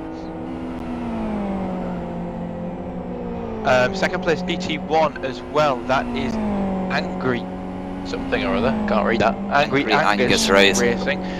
Welcome back, Dominic Engel. Angry Angus. Oh, God!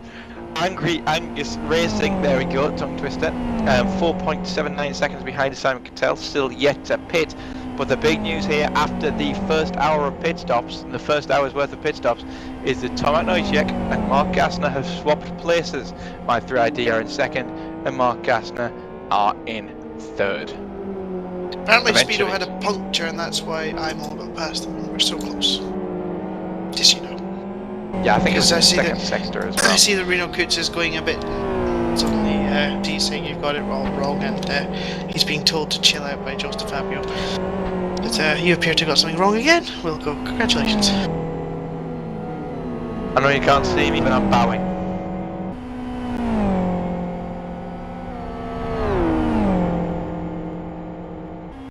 Oh, wait, did I get something wrong?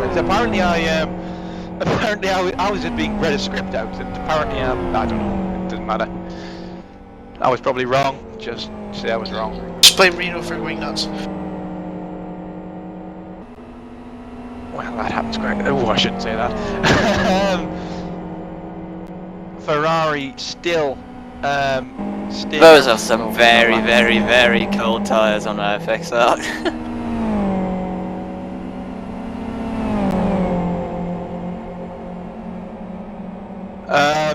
Pubba and Arobo, that's the battle between GTS and Savage Simsport have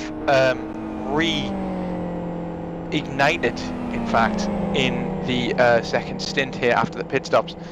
A change in driver for GTS, but not a change in the battle. Arobo behind GTS, but rather obviously being held up here. And Chris, this could develop. Yes, it could. I think it's the way that the GT2 field's still spread out. There's still some battles to be had. We've still got some cars coming through from positions they shouldn't be in, and it's going to be quite interesting still. Finally, after almost 1 hour 13 minutes, the FXR and GT2 finally pits. I'd say some pit stops doing that. Yep, without a doubt, and not blistering pace from the FXR or Virtual Racing team, rather obvious team name for a racing game, but can't hurt along the way, can it? It's kind of not that bad over just one lap with fresh tyres and everything, but it just stops getting faster at some point in a stint, whereas the XR and FZRs just keep on going. That's why it's pretty much handicapped in a race.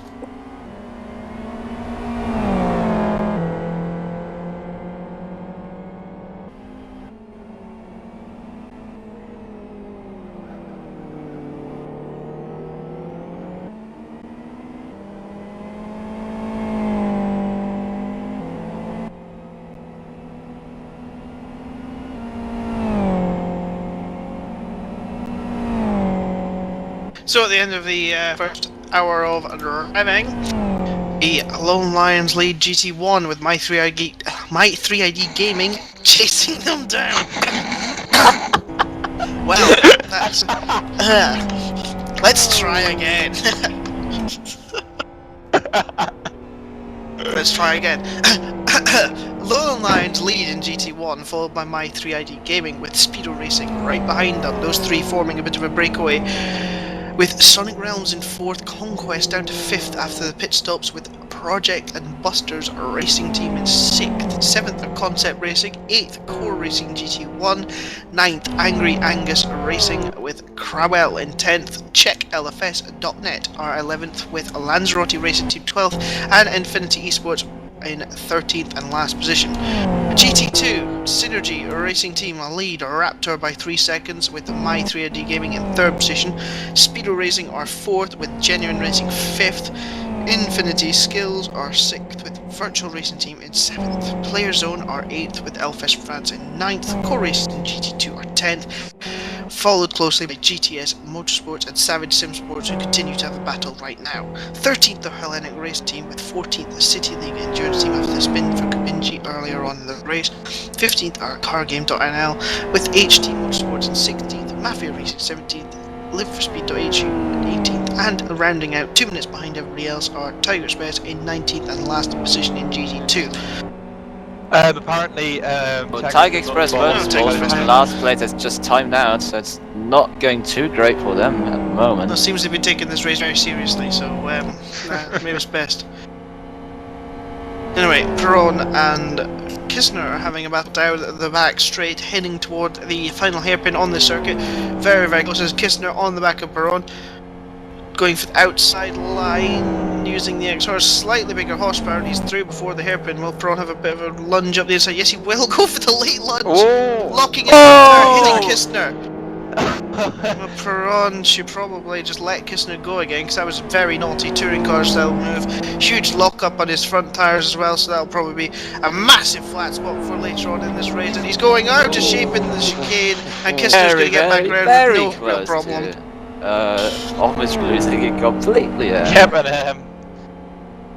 well, that was an interesting one. Perron will have a very, very difficult time getting around this entire hour without changing those boots by the looks of things after that massive, massive lock up there.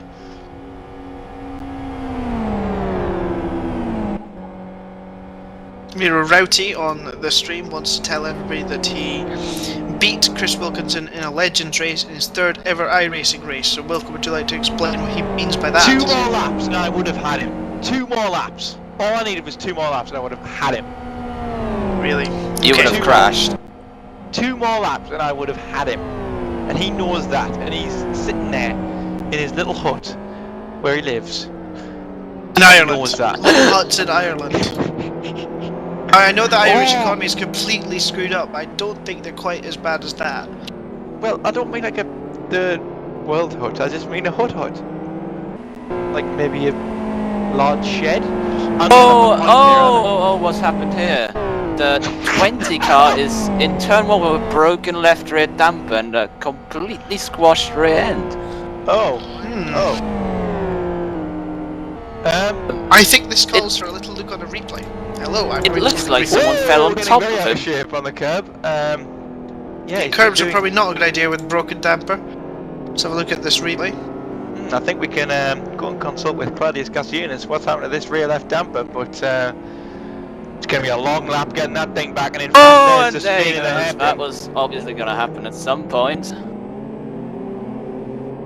Be adventurous to go back. Oh, hello! He rolled! He rolled in the final chicane. He rolled onto the top of the tyres. Oh god.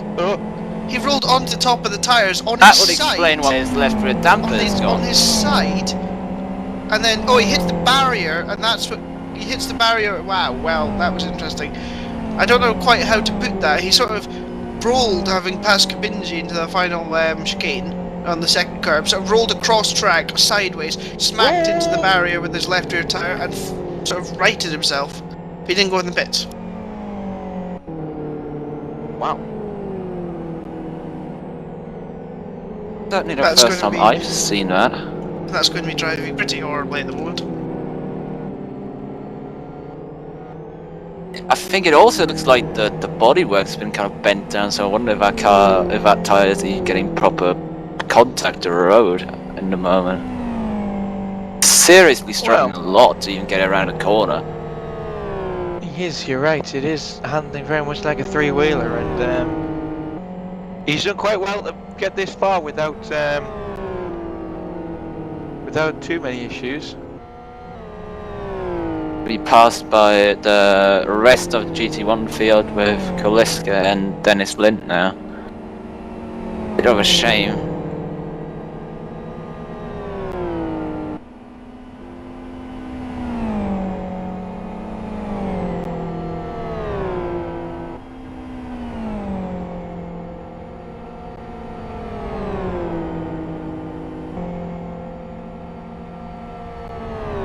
Also of note, I don't know how this has happened, but in GT1 there's been a swap for 4th place over the past 20 minutes or so. Sonic Realms Racing has hopped up into 4th place after something's happened to Conquest Racing, not so sure what, but yeah, swap in there.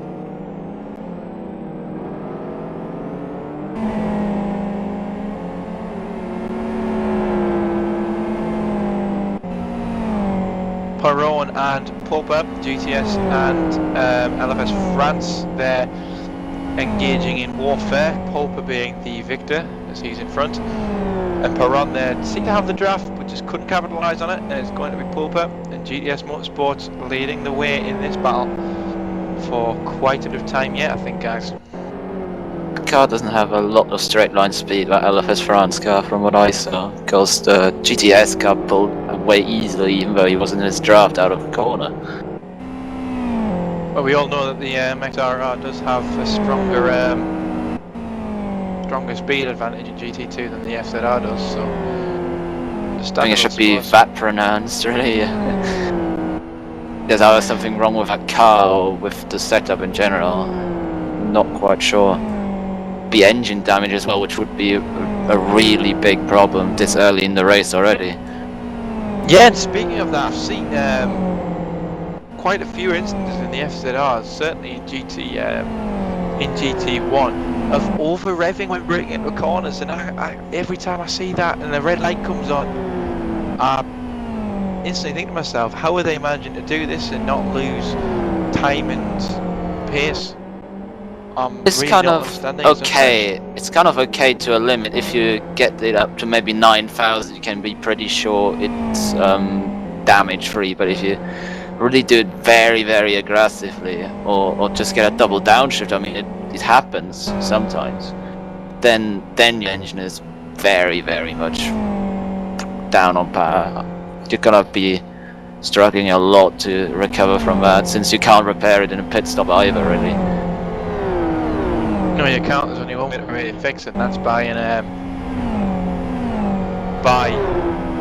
shift S-ing or shift P-ing. Loses you a lap. Which loses you a lap, and really isn't particularly desirable. But if the problem is that big, then maybe it's a risk you have to take. Hitting the 1 hour 23 mark, and if you're just joining us here, welcome. This is the 24 Hours of Aston Masters of Endurance race, a special event this year, seeing as we haven't had a full season of Masters of Endurance. Hello to any LFS or I races, or anybody who's just dropped in to see what we're doing here. It's great to have you all with us today. Yes, and I hope you're stocked up on energy drinks and all that rubbish that you need to get through the 24 hours straight with us. Well, not so much with me, more with Wilco and Tom, who will be here for the whole 24 hours. Won't you guys? No. If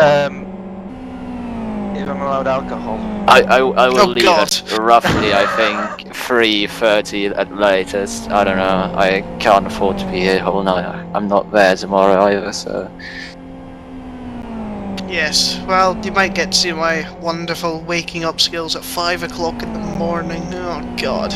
You had your adventures 2 years ago, 5 AM, didn't you? And last This year won't be that well, I bad. think. This won't be so bad, because at least I won't be out the whole day and then coming back and trying to do 8 hours in a row, which just didn't work. You see, I remember doing Desire of Patience races a few years ago, and I used to be so buzzed when I used to be on Orange rather than on not O2, what they're called, Sky, as my broadband supplier, and they were awful. Well, Orange, don't go to Orange if anyone tries it. But I used to love connection issues at like 11 o'clock at night because it meant that I could go to Kip and nobody would care. Oh, collision! Collision! There's the Infinity. Was it the Infinity car coming through on the HT car? And that was almost a massive crash into the left-right. It's not really that big an issue now, I don't think, but it looked as though for a second there they were going to spear off into the wall, but both drivers managed to hold on to it. Lint coming through, trying to get back up into position to overtake a few more cars and really charge up the field. And it looks as though the HT car just slightly closed the door, so that could have been a disaster there. But what were you talking about, Orange, and your rant about why Orange is not a good broadband provider in the United Kingdom? I'd finished, it's okay. Oh, okay. Yeah, Dom, you used to have what was it, 148? Was that your timeout issue? 42 router resets, which I couldn't adjust. I remember those days. That was amazing. I don't know. At least I could plan my timeouts into stint plans. I can't do that anymore now. I just get random ones. I also remember Simon McTell, who's currently leading this race, used to have an internet timer. It's internet timer. timer. Oh yeah. What time did it used to go off? 11 PM, wasn't it? 11 PM. Yeah. I remember in the GTL final at KY2 2010. Yeah. Didn't he take over as he timed out? Yeah, he gave over to Boothie, didn't he, or something? Yeah. Yeah. And it's passing LFS Czech Republic. As I scroll back, yep, through already. They're trying to get Kuliska trying to get into the draft of Lint. Infinity up to 11th position. On 11th position. Kuliska looks. No grass drifting. Well, this could be interesting. Can he slam around the outside there? Whoa, whoa. And Can't somehow do that. both managed to keep it on the tarmac. I haven't got a clue how that happened. Sure what Dennis Lind was trying to do there. He's trying to box him in, that's what you're trying to do. He's trying to box him in, but Kalinska was having none of it. No, Dennis, I'm not going to let you box me in. I'm going to take my position and drive into the side of your car.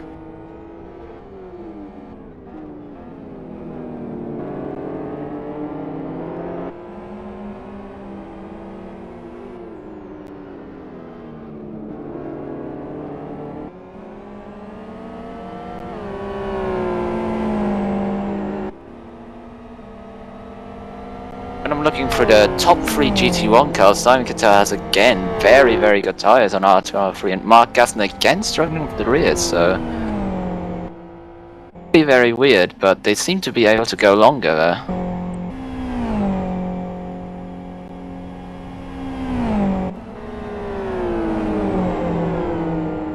Oh yes, side-by-side action between Aroba and Popper. These two have been batting on there. Kevin Loy, where's he going to go? He's going to go on the outside. Kevin Loy! almost onto the grass. Wow, and Popper must have spun. Popper must have spun. Look at his rear tyres. What's Perron doing? What is Perron doing? Why is he taking that line into this corner? I don't know, Christopher. I'm really not so sure, but well, that was a curious line, right over to the inside, so there. Yeah, okay. Yeah, I'm not sure if he's letting Loy through now. I don't know what he was thinking there. That was strange. But he's just going to lose out, and now he's just going to get absolutely destroyed on the straight by Robo. Well, that was something wrong with his car. Perron. He does have some damage. We were thinking that there may be some engine damage in there. Me and Dom earlier on. He hasn't got any straight line speed on his own. Well, of course he doesn't, he's left it off, but he did get the draft there. He managed to hold it a nose ahead of Arobo, but Arobo's going to still try and just look up his nose, try and see if he can force Perron. Bit of draft that there. mistake, but it just didn't work out for him. First time I've seen bent up front bumper in an XR as well. The Savage Sim Sports car. Speaking of revving, our GT1 race leader just did a little bit of it into the fast left right, I think. Oh, Arobo and Perron, Popper going around the outside in the first hairpin, the first tight hairpin. Can he power around? The two XRRs battling away, but he can't power through. Arobo now defending for the second one, and that car of Popper just not getting anywhere. Arobo 2 planted in the middle of the road. Speaking of battling, it seems as though Jack Basford is going to be close enough to get a draft. Maybe he told Marius Golenbeck for second position in the My 3 ID car up the hill. Not quite enough, but just now. But he is certainly quicker than Marius Golenbeck. Hope he The doesn't three use him as a turning help again. The three GT2 leaders are still ridiculously close together on track. Oh, they are. It's been a fantastic first hour and a half for GT2 as a spectacle. And long may it continue as well, I'm sure we all agree on that one.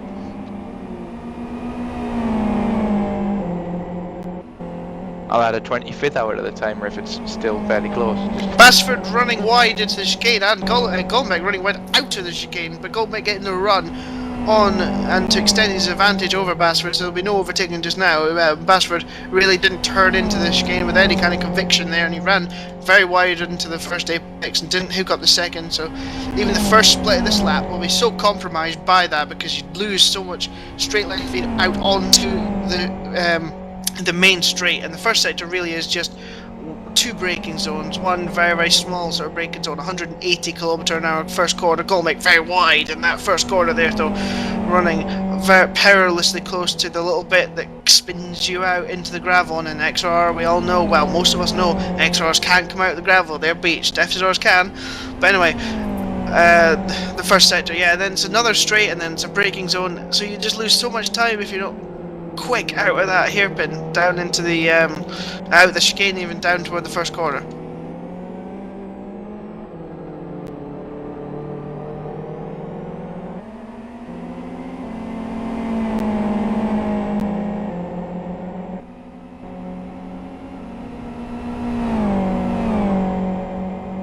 Meanwhile, looking up to the GT1 class, that has been quite quiet so far. After the hour mark, Gasner losing time handover first now to Tomac Nozick and Simon Cattell. He's 4 seconds now behind that my 3ID car. Simon Cattell with a massive lead over Nozick though. Behind that we've got Nops and Daskovic. That's Sonic Realms Racing and Conquest Racing, and Dom, this looks like it's hotting up. Yeah, Daskovic is definitely getting out of heat big with our R2, R3 set. I'm just gaining quite a bit of pace right now. Be right on the tail of that SR car in maybe in a few laps time. He certainly got very very close in the slow corners, obviously, as you would expect with the FZRs.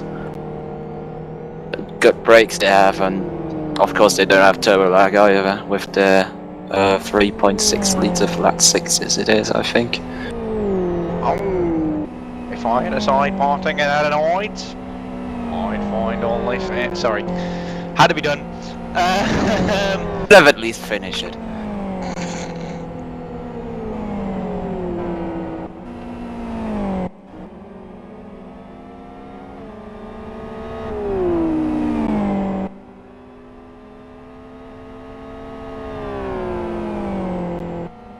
Still losing out in the second sector, which is clearly next to our sector with all the fast corners and so on.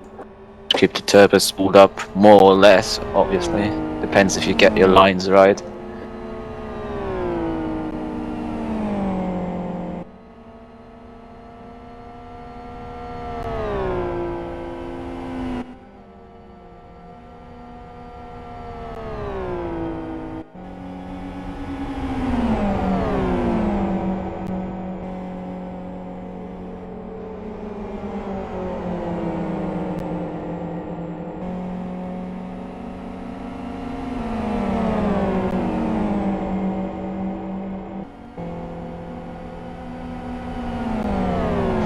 And the GT1 leaders coming around to the GT2 leaders now to lap them for what I believe is the second, maybe third time so far this race.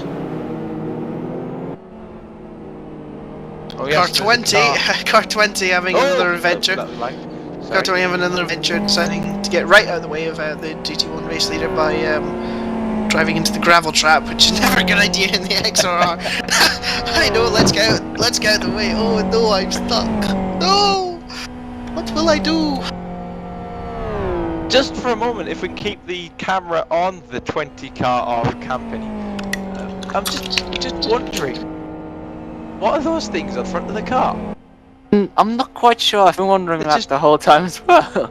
They just look like red dots. I'm not really No, wait. They're more than red dots. They're Are they eyes? red dots. Are they eyes? The spider eyes. Eyes? Oh no, are they wings? Is it wing? No. No, it's not wings. Howie, man. Is it? Is it a bird? Is it? Oh no! Whoops! Oh, and disaster here for the 81 car. That is Mafia Racing. It is. It's Mafia Well, Racing. unsurprisingly, Will, it's Mafia Racing. I mean, let's be honest. He's just advertised www.mafiaracing.com.ar. What other team is it going to be? Is it going to be Conquest? It's obviously like I'm asking sorry. who that person back in the day in MOE tried to advertise for when he said, "Go Cone Dodgers, go!" This reminds, of course, of the great moment in Masters of Endurance 0809, Blackwood, title decider pretty much. It was Cone Dodgers' first MOE guy, race. Cone Dodgers' first ever MOE race. Some random Cone Dodgers guy comes on the MOE server, and he chats, but he doesn't just chat in a normal way like a smiley or something like that. He says, "Go CT, go! Go CT, go! Go CT, go!" Gets kicked, comes back, "Go CT, go! Go CT, go!" And then he gets banned, and it's gone down in infamy. If you're on the streams now, Adrenaline Junkie, he might remember that quite well, I think. I don't know why he would, but yeah, he might. He was driving for Conquest to that Cone Dodgers that day. Yeah, I was just talking Conquest. Yeah, well, that was actually before my time. That.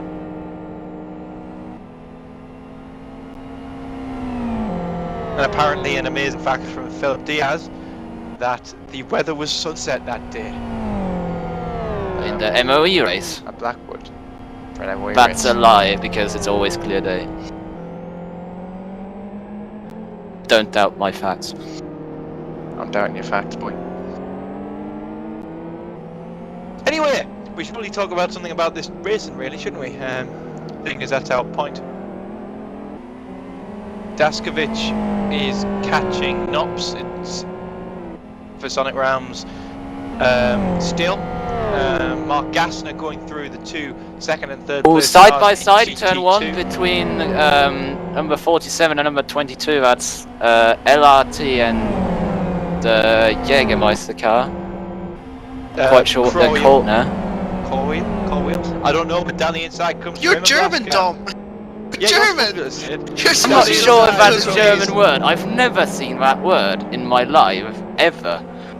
Well, it's a good move from Raymond Blasco, though. He puts his car up into 9th place in GT1. Chris Kistner and the FXR of Ferrari are also battling, actually, I've just noticed. They're going to have to pass him now. And here comes Ferrari on Chris Kistner down the long back straight heading towards what I like to call Historic Bend, but nobody else does. Shader getting through, which means that these two can go uncompromised, and it's going to be Ferrari's going to try and keep his foot in it. Backs off, Kistner running a bit wide. Can Ferrari and Virtual Racing Team take the advantage down into the hairpin? Oh, he's going to the inside! And Kistner trying to defend that very, very difficultly. Weaving across the road, and Ferrari can't take advantage of that one. But Kistner very, very forceful with his defending there, Dom. Yeah, it's seriously. He didn't leave him a lot of room, but he went for it anyways, or he tried. Mention aside, that is the best surname I've ever seen in a race.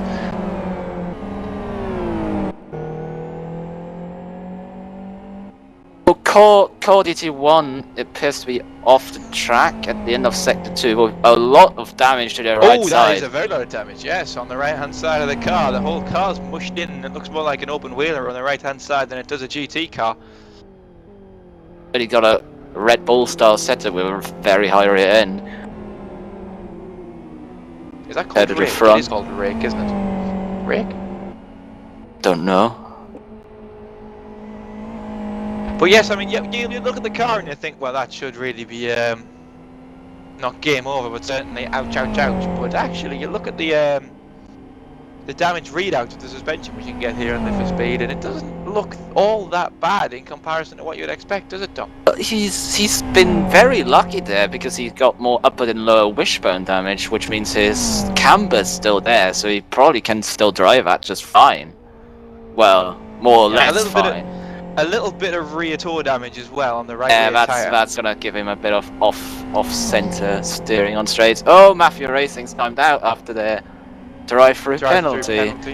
For shouting mafiaracing.com.ar, which I didn't work out. And according to one of our minions, Michael Booth, I will be talking about Michael Booth in a derogatory fashion all evening, so just be aware of that.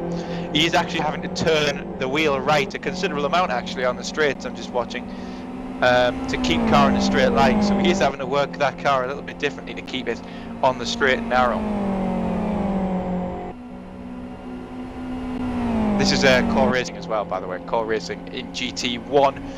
Suninen, he's running in 7th place still, so he's not that bad. Kevin Loy, actually, I've just noticed for Concept Racing, who has a stream on the other, on another live stream channel of him driving live with his hands and all that nonsense. I think his live stream is livestream.com/LXO. If you want to watch Kevin Loy drive, it's certainly worth it. Maybe you'll even see his cat sometime at some point in the 24-hour race. You might see the cat.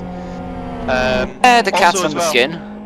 Yeah, I should also add that the scroller along the bottom of the our video stream here at iRacing EWC, which is hardly realistic today, but there's a ticker along the bottom which has all of the helpful information that can help you keep up with this race, such as the tracker, the website, the LFS forum if you want to get involved in the future, the Twitter, and LFS Remote, which is a great tool for the spectator to see where everybody is in relation to everybody else, live without having to be on the server.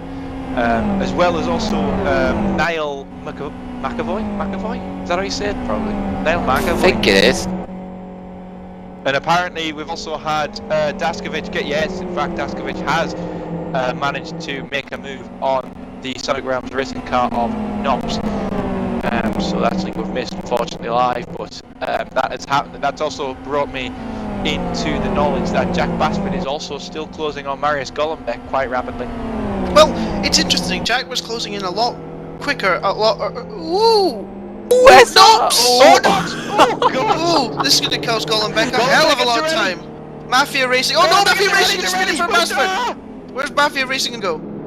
I don't know. I thought they were gonna lag into free ID for a second. I thought Basford was going to gain loads of time there, and then Mafia Racing sort of ambled across the track in front of them. But yeah, that was Knox really locking up his rear tyres and causing carnage into the hairpin there. Crikey. Golombek, yeah, as I was saying, it's surprising. I thought, well, Basford was sort of catching Golombek earlier, and he was right on his bumper, and since then Golombek seems to have settled down into a nice rhythm and maintained or slightly extended the gap. So I don't know whether Basford is saving his tyres or something just now, but he doesn't seem to have the raw pace he had earlier on in the stint over Marius Golombek.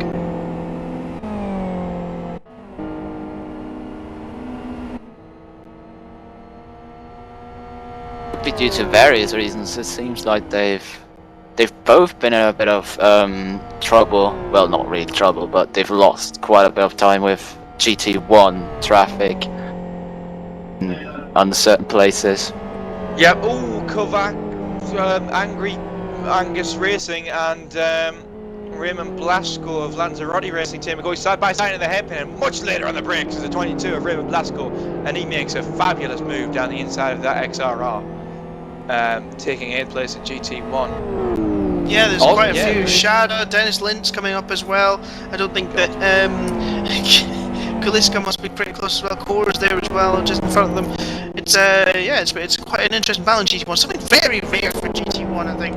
But actually, I've got to give a bit of props actually to Angry Angus Racing, who were pretty new in GT2 World Series earlier in the year, and they've come into this GT1 car, and they're doing pretty well at the moment. To be perfectly honest, to be battling such experienced drivers, fairly seem to have got their act together in this GT1 car, and are currently in 9th position and holding their own against some well-known names.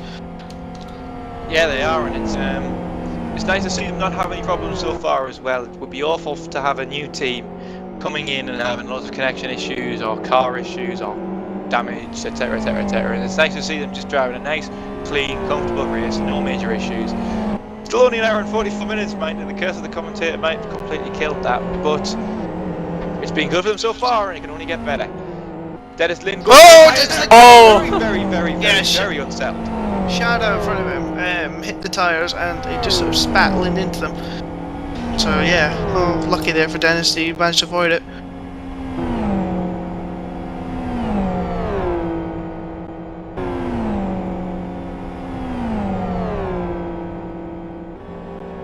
It's gonna be the case for a few people having to take avoiding actions of flying around tires in the chicane. Very easy to hit them, and well, they usually don't just stay there.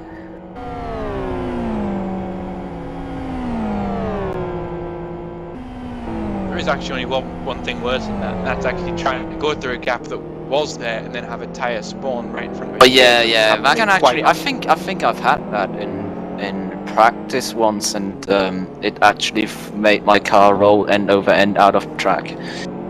I've had that in the live race. Let's hope no one has that. Lynn on the back of Shadow now. Out of the corner there, the hairpin section, the funny little chicane of hairpins sort of thing that comes onto this back straight down toward the fast left-right complex. XR stretching its length. Historic bend, is that what we're going to call it? No, historic. No. Historic bend is the flat right-hander. It's not the left-right. Oh, it's gutted off. It's not historic bend. The reason you gave the name historic bend is because it was only used on Aston Historic. It does not get used for Aston Grand Prix, otherwise it completely devalues the name Aston Historic Bend. Why is it so hard for you to understand and keep to your own rules, Wilco?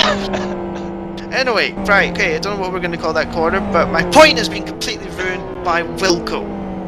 How I've missed broadcasting with you. Sorry team.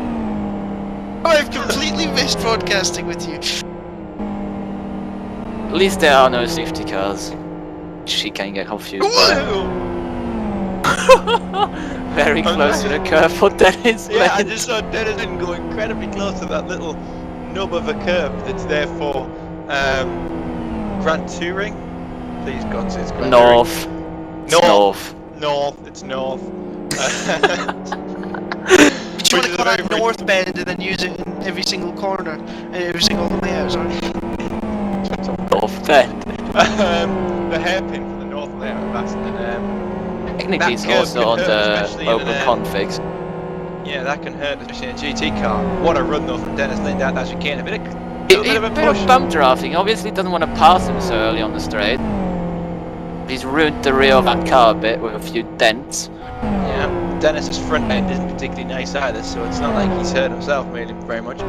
But Dennis needs to realise this is NASCAR and they're going to go flying into this turn 1 and will it work? Oh, very late braking. From Lind, but he managed to hold it. Good work from him. Marcus Shard is coming back at him. Marcus Shard is coming back at him with draft now and the XR straight line speed. Yeah, but here they come up the hill, round the bend. Oh god. Round that little chicane thing before the first of the two very, very tight hairpins. Oh, he backs out of it. He backs out of it. Very early on the brakes from Shard. He knew that that wasn't going to work. Battle up in front of them in GT. Actually, no, that's not. It's GT1. GT1, and I haven't got a clue what's happening. It's Core Racing GT1 versus Lanzarote Racing Team. Yeah, Core Racing we know has that. Well, that's a very big speed advantage. Just lets him go wisely. Long race. There's no need to wreck the car just like that. He's going to have to go back down the inside though on the uphill hairpin. And he makes the move quite comfortably there, running a little bit wide. Yeah, but Blasco's going to come back at him. I hope they don't go side by side here. So he tried to go side by side there, Dom. Blasco's fairly been on charge in last few laps to catch this gap to Core, and he's taking Angry Angus with him. So this could be a 3. Well, well, Core as we know has that rear end damage, which is making that car a very unpredictable beast. And It's all about whether he actually managed to get by Ooh, unscathed. very, very twitchy Last there. corner. Very twitchy. You Yeah, can that see car is like a bucking bronco at the moment, and you don't quite know which way it's I going to beg kick your you pardon? next. A Bucking Bronco, what? Oh, thank God. Not a bronco. It's like a. How does that even make sense? But anyway, Blasco comes through. Chris, here comes Lanzarote around the outside of the second last corner. Makes the move stick quite comfortably there. So Lanzarote making their way past the stricken injured car of Core Racing GT1. And soon it'll be Angry Angus's turn. The new GT1. Oh, tyres chicane to the car. It's It's which car is that? I don't know. That is. Oh, that's a genuine racing. Genuine car. racing. Oh, even though it's been quiet for 2 hours, so he's decided to come back just toward the end of his double stint. Oh, here we go. Chris Ford is prejudice. Dennis Lynn catching this pack as well. He's gonna get Angry Angus is racing catching into the turn Core 1. Racing car. Oh, Ivanov's going to make some problems. He's actually here, running out of Here revs. comes Dennis Oh, Lynn God. down the inside of Angry Angus and Ivanov. Timing contact between Oh, the that two. was. Lynn gets unsettled. They that all wasn't survive too clever. somehow. Ivanov in the middle of them. And Lynn loses out to Angry Angus again. Bit of contact from Lynn there, just letting him know. Oh, I didn't like that. Oh, and more contact. Naughty Dennis Lynn and Ivanov. It was about 6 or 7 kph faster than what you usually get the end of stint. Wow, that was a massive draft. Man, he had a Very lot of late cars braking. He had a lot of cars to draft from though, didn't he? Looks up the inside of Oh, Angry Angus. don't try and go side by side there, Dennis. Oh, easily out of the corner. I think Turbo Angry lag off Angus the there XR. clued up enough to know what Dennis was on, know he's on such a charge, and try and survive and hold their own race rather than worry about what Dennis was doing around them. But Dennis seems to have an acceptable top end speed in comparison to the other FZRs in GT1. Don't know whether that's I think just the fastest I've seen was, I think, LLL, but I haven't really checked that. Dennis Lynn. Nearly. Didn't.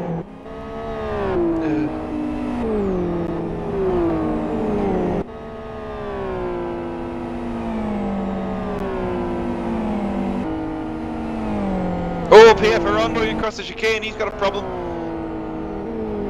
Well, I saw him a second ago. he's Oh, got two punctures, tyres. left front He's got and a front left and right a rear rear. right puncture. Well, that explains Oh, why I has he saw done him. that?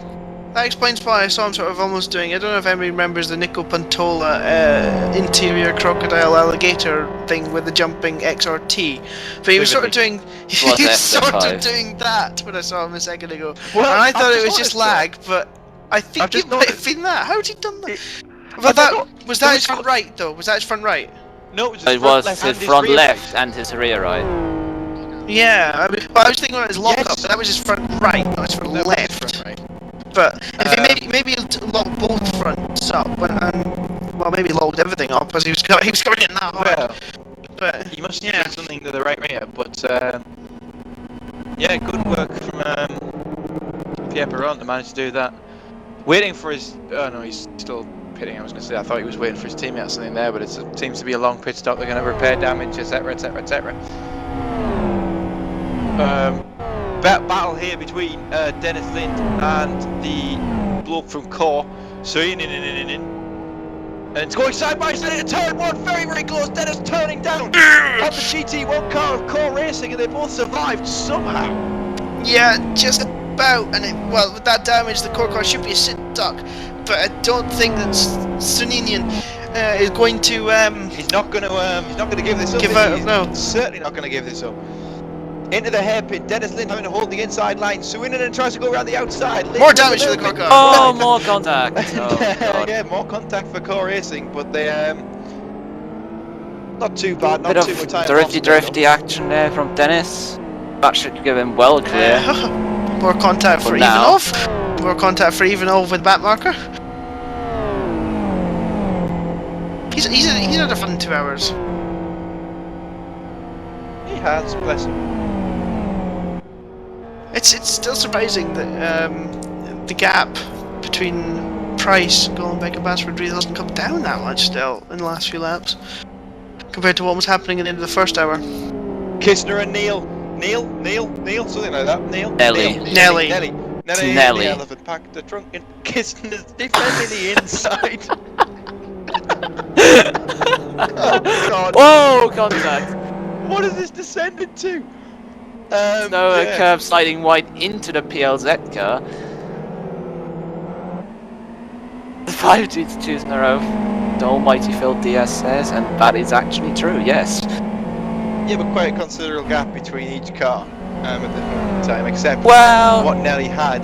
Nelly now lost quite a bit of time there, sliding about in the hairpins, and Sure it's not Kiss Neil. quite comfortably ahead.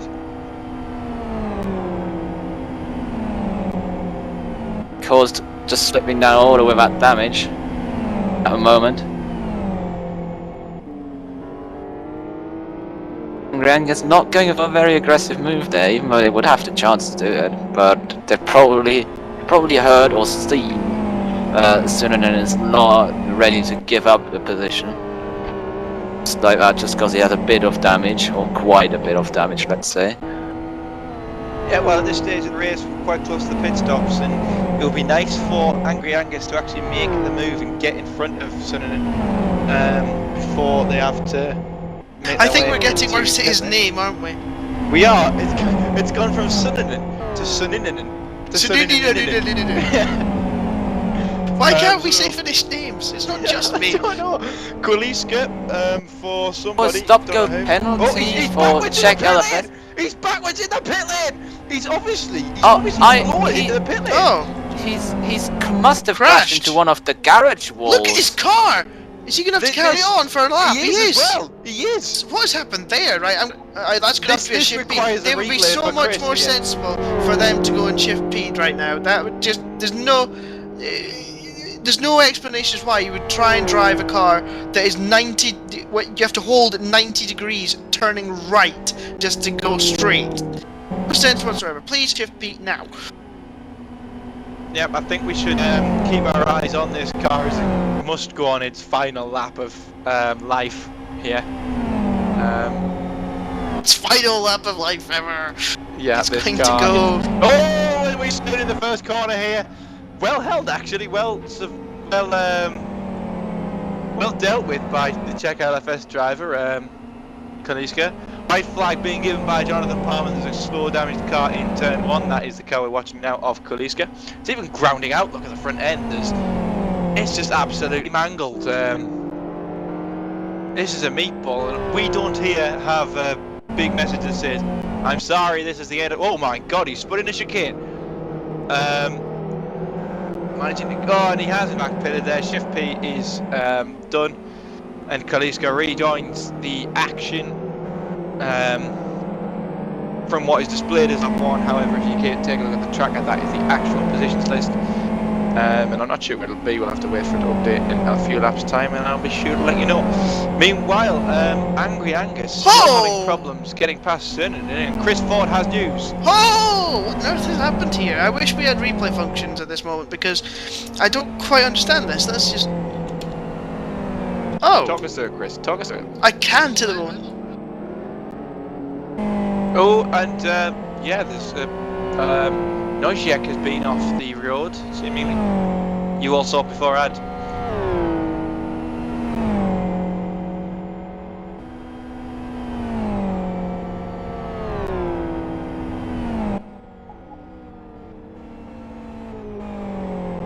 Okay, so I can only think that Kaliska had a pop-up and he hit the buggy pit wall and flew through the air. That's Oh how my he ended up in word. the pits. They might just stop in a box. Oh well. Oh my word, that will be an that'll be one for the replays, for the highlights package, won't it? Dominic Engel kicked from the surf because he's eating dinner, so you'll be without our German. Oh right, what happened to Awesome. Nojek? What on earth was Tomek Nojek happened there? But it looks as though he has had an interesting incident with a back marker, perhaps. I think he's had a coming together with a Hellenic Racing GT2 car.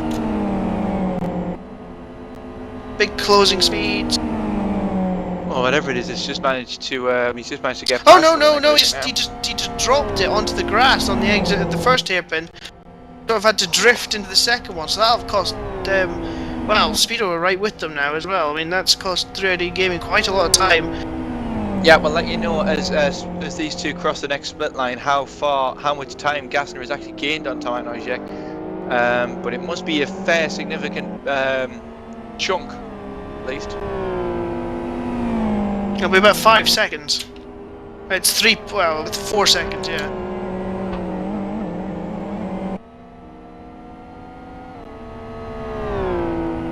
Yeah, Noisiek crossing the line.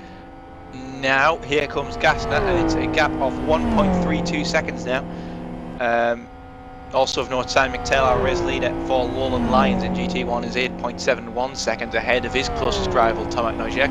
But this is now Gassner's chance. He has to start pulling out some lap times and getting this gap to as minimal as he possibly can. You're not going to get another chance this one. Meanwhile, Dennis Lynn putting down Raymond Blasco of, I keep wanting to say Lublin, you know, but it's not called Lublin, is it? It's called something funny. Lanzarote Racing Team. Why don't I want to say Lublin? Am I really that long in the tooth?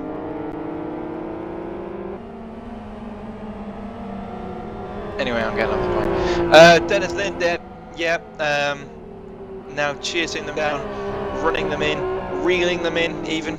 Like a fishing rod, and he won't have draft this time, I don't believe, but certainly he is very, very rapidly catching this Lanzarote Racing Team car.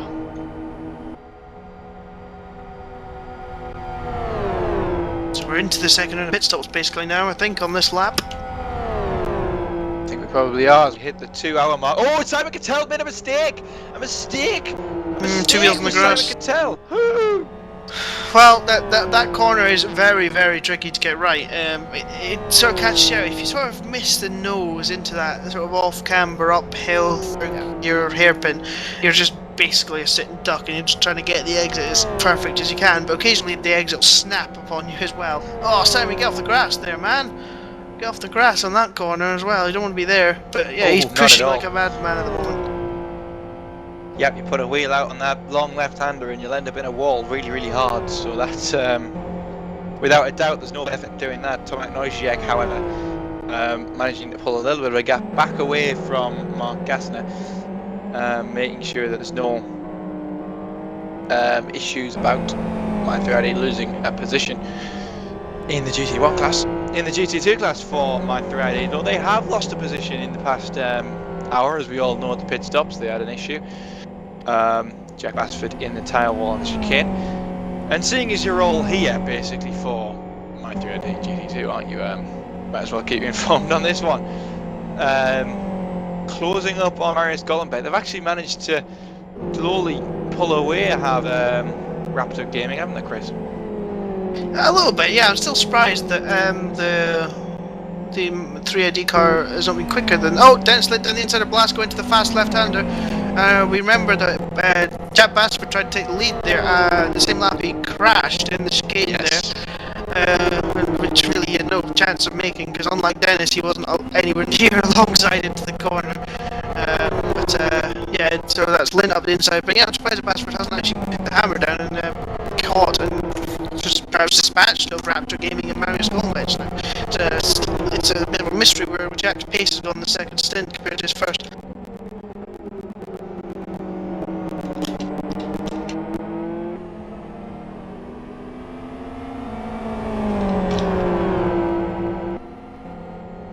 Yep, Isaac Price hits the back of Crowell under braking. Crowell cut in front of him down to the hairpin section, and Price with his softer tyres just couldn't slow down enough before he hit the back of the Crowell car. So a mistake there from the GT2 race leader, who must be pushing very, very hard before his pit stop, and just got sucked in and drove into the back of the GT1 car there.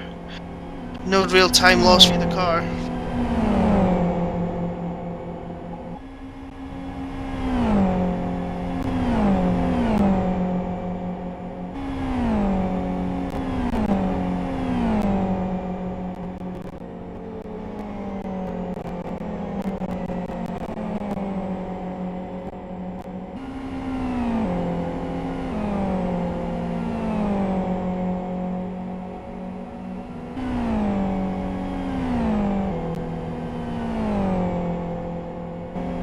Yep, replacement for the 59 car of Isaac Price. Miralito joins the service, so it's going to be in this lap for Mr. Price and Synergy Racing. That's a good name, that is it. That's a good. I like that name. Synergy. Ooh. Depends on the other ones we had. I don't really want to go into that. No, I really don't. They were terrible. No, they were shocking. Just no point in any. Just because the thought process of making a name with people like Mikko, Isaac, and Samsa is just ridiculous. And then eventually Mikko came up with Synergy, and it's just like, oh well, that'll do. Other than some of the ridiculous names other people wanted to run. Yeah, I'm sure these will slowly bleed into the conversation over the next few hours anyway, so don't worry everybody at home, you'll I'm sure at some point you'll hear at least one of those names that even I don't know. Replacement for the Speedo GT2 car as well, running in 4th place. They've been quite quiet today, but they've slowly got on with their job. Morgan Troller has done quite comfortably there. He's being chased down by somebody a lap down though, so I don't know why I'm bothered. Car game off the road there for Koliska. No, not Koliska. I don't know who it was. Someone off the road there for a brief moment at the north hairpin. Oh yes, corner names. And in comes Simon Cattell's replacement, the number 1 car. Ventvari, I think that's how you say it, is going to take over from Mr. Cattell. Robin Heigeman here to take over the car of Ivanov as well. So Ivanov getting out of the car for the first time this race so far. We're about 2 hours and 6 minutes in. Falkenine comes in for Marius Gollenbeck for Raptor Gaming. So will we see a change in Raptor's fortunes over the next few hours? Who knows? Cattell now having problems over the back marker of LFS France there, being held up. He's now, after the mistakes he made earlier on, he's very much caught up to Mark Gassner being held up by a big battle actually that I've just noticed between Nelly and Kissner. That's Core, GT2 and Playzone. Yeah, terrible place for Gassner to catch Kissner and Nelly. I mean that there's no way through there basically if you're caught behind them and you're just gonna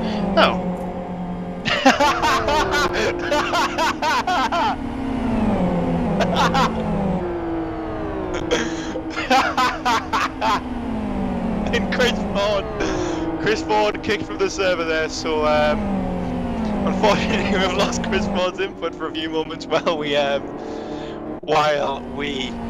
a few pit stops and let people get in and out of the server, drivers wise.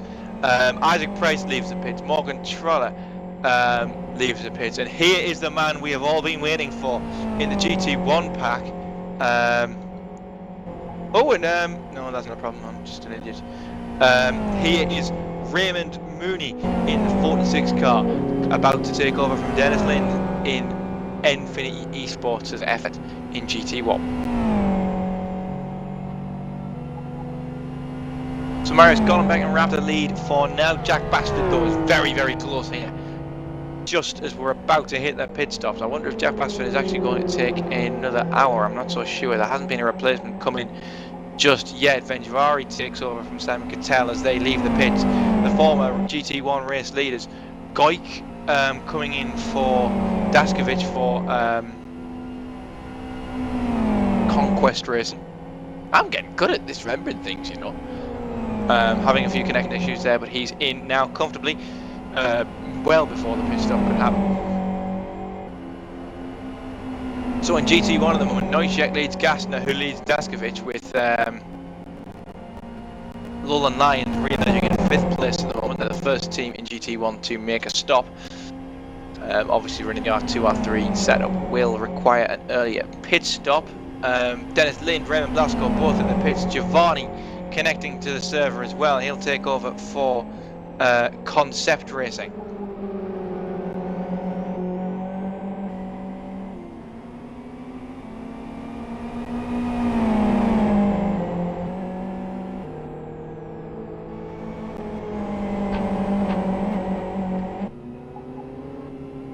Gollenbeck in the pit lane for Raptor Gaming. Jack Basford going to take on another lap. Can my 3ID's GT2 leapfrog Marius Gollenbeck and Raptor Gaming into what will end up being a second place? Simon Cattell being forcefully removed from the server after he sat here for donkeys. Not letting anybody else in. Falkenine leaves the pits for Gollenbeck, and Ivanov speeds in the pit lane, I believe, for Genuine Racing. So Genuine Racing with a drive-through penalty that will have to be served by none other than I can't remember.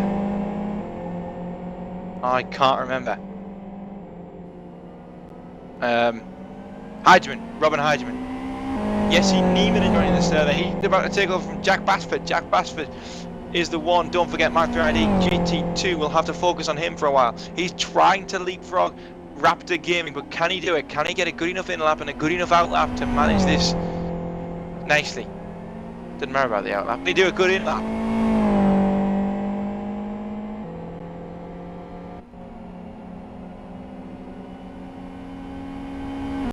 No mistakes just yet from Jack Basford, though. We are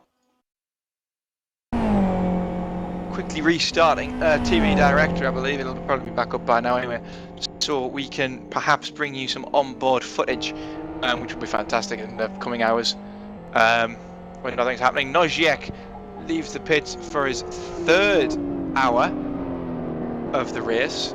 Chris Ford now rejoins us in the commentary box after being forcefully removed. Hello, Chris.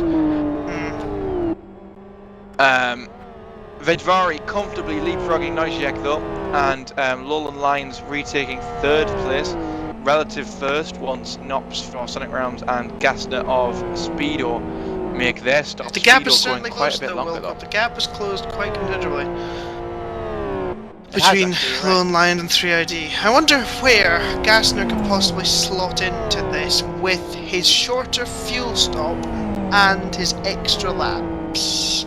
I do indeed wonder. There's only one way to find out, Chris. Apparently, Lone Lion actually ran out of fuel entering the pit, so that explains what happened there. There we go. That sounds very Simon-like.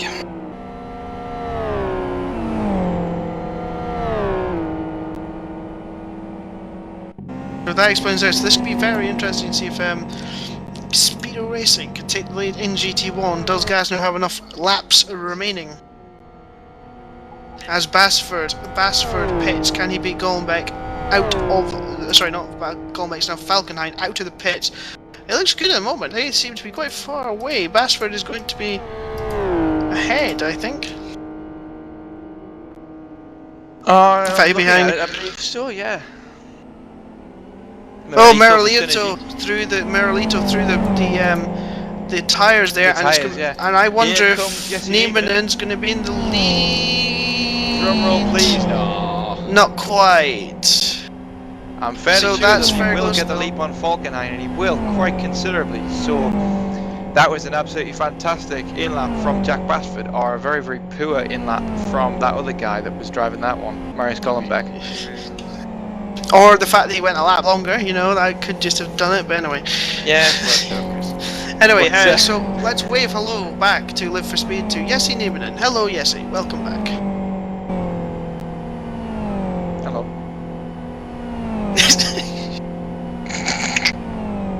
That was enthusiastic. That was really enthusiastic. Welcome. That was Dominic enthusiastic. That man. Yeah, that was no. That's the That was only even word I worse can than say in Tom, an enthusiastic way.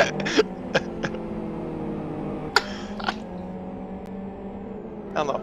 Oh, wow. This feels like the time to say I'm Michael McDonald and I'm watching Masters of Endurance. Anyway, that's a joke to me and Tom that I said I'd bring to this stage, and I have, so. God. Well, now you two lovebirds have sorted your bets out. We'll get back to the racing, shall we? Back to the racing. I missed that one. Sasha Riegler joining the server, ready to take over the Sonic Realms racing car from Nops. I don't know his first name, but it starts with a B, so I'm going to call him Nops. Billy. I want to call him Billy though. All right, Bert. It's Bert, not no, better, so you're in a bad situation there, Wilco. Toff. Hello, Toff. Who are you driving for? You're driving for Infinity Skills. We're actually leading at this moment in time in your T2, although, as you can see, yet to make a pit stop. Running very long stints, actually, for Interesting GT2 levels. note as well. No punctures or flats in that hour, other than the one at a very strange time for LFS France. Otherwise, I've all been quite comfortable pit stops. In the pits as well is Keen, what they're called, RA, Tiger Express Motorsports.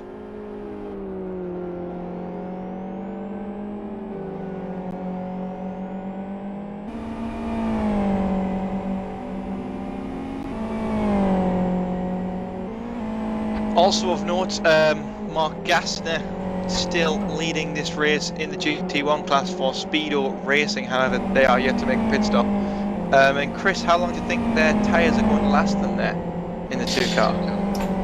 Well, they seem to have gone quite far. I mean, this is much more like what Dominic Engel said or suspected that they were doing. Another lap coming for Gassner, so this is really playing into their hands. It wouldn't surprise me at all. Knox going far as well. I mean, this really wouldn't surprise me if they were to come out very, very close or possibly ahead of the Lone Lions car. Let's see what Lone Lions' pace is like at the start of their stint. There's a 38.9 with a little bit of traffic there for Speedo Racing.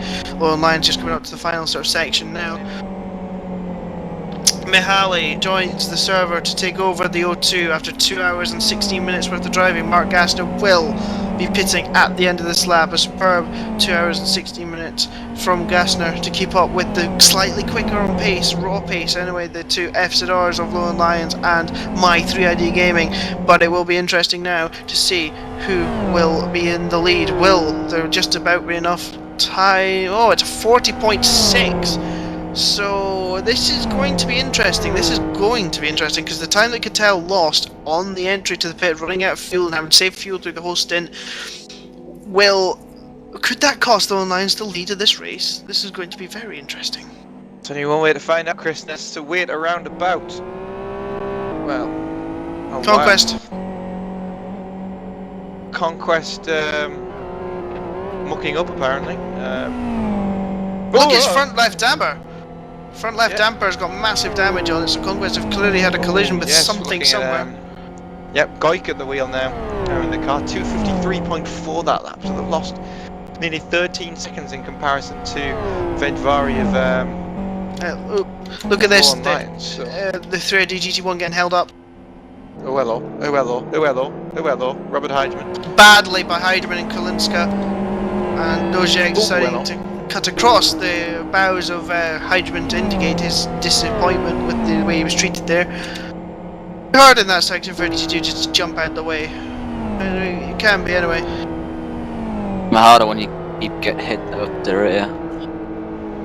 And Sonic Realms Racing have come in the pits and come out of the pits, and they're comfortably in 4th position at the moment. Session Riegler takes over the number 10 car. Of course, specifically they wanted number 10 because they're celebrating their 10-year anniversary in Live for Speed. They wanted 10 and 83 signifying the year that their beloved founders first got a Commodore 64 and started playing video games. So I should give a plug out to them for 29 years and 10 years respectively. Let's give them a round of applause since we've all been in Sonic Realms at some point. I'm holding down my push to talk while I give the round of applause, but there's my round of applause for Sonic Realms. Good job. Good job.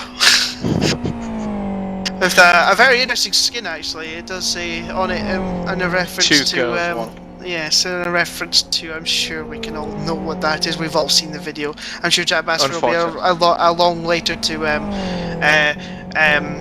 publicise what's it called? What was that website again? Was it Bang something? It's not going to that. Mark Gassner is pitting. He is, yes, and also if you want a link to that video. Oh, he's gone! He's gone! They're surely going to be jumped ahead. Lone Lions now. Are they going to jump? Easy. Surely. It looks like it anyway. Mihaly out to the pit lane, and Jarvie coming that down. Would be very, the front, very close. Straight. It's going to be close. Is he going to be able to get enough speed up in time? Here comes Red Jarvie. Not at the moment. It's close! That's Here Lowland goes Lions. Vinjarvi! Vinjarvi swings past and into the Oh. lead again, just for Lowland Lions. And that means that 3ID are definitely down to 3rd place now, so that's a disappointment for them. And Oh, without a Speedo doubt, it's a are disappointment. right on it now. They are. This is a chance now. You've got to say that if they're able to perfect that strategy and have that extra 4 or 5 laps, I think it was probably 5, 6 laps actually, over Lowland Lions, this could well turn into a race that Speedo can realistically challenge for.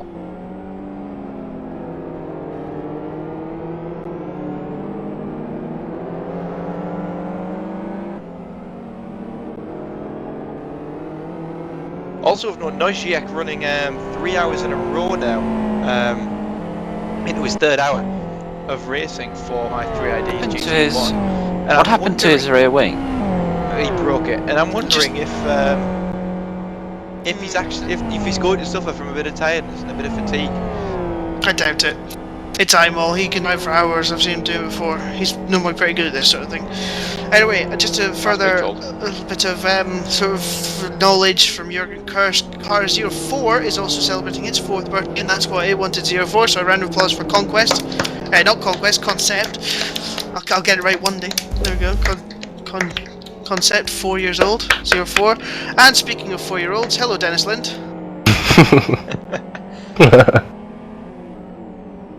Hi. So, how was your stint then? You said you were going to attack, and you certainly did that. Yeah, well, yeah. 6 positions in 1 stint, it's alright. Yeah, I mean, we saw some. It looked interesting with that heavily damaged core car. That seemed to be all over the place at certain points. Yeah, I got kind of annoyed because I had the idea if he wanted to pass me, but then again, I thought he's an American team, so you know about bomb drafting and what I did to Marco Schade as well. So, you know, we could have helped each other get up to the next people, but he didn't really like to do that, so he just went for a pass that was completely uncalled for.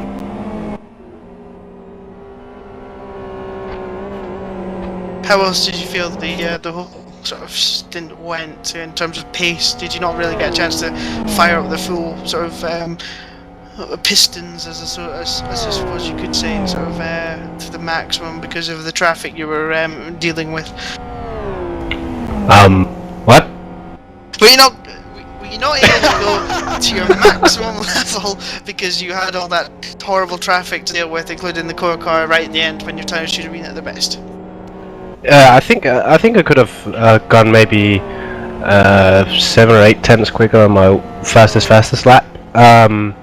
But you know, there's endurance circumstances, and you have cars you have to pass, and you have concentration breaches sometimes. So, you know, I did what I could. Basically, I don't think I could have done much quicker than what I did with the traffic and everything. But the traffic seemed quite alright. There's only a few incidents where it was a bit sketchy and scary at the same time, but you know, it's you gotta expect this since this is endurance racing, and you know, everybody is not having the same mind at all times.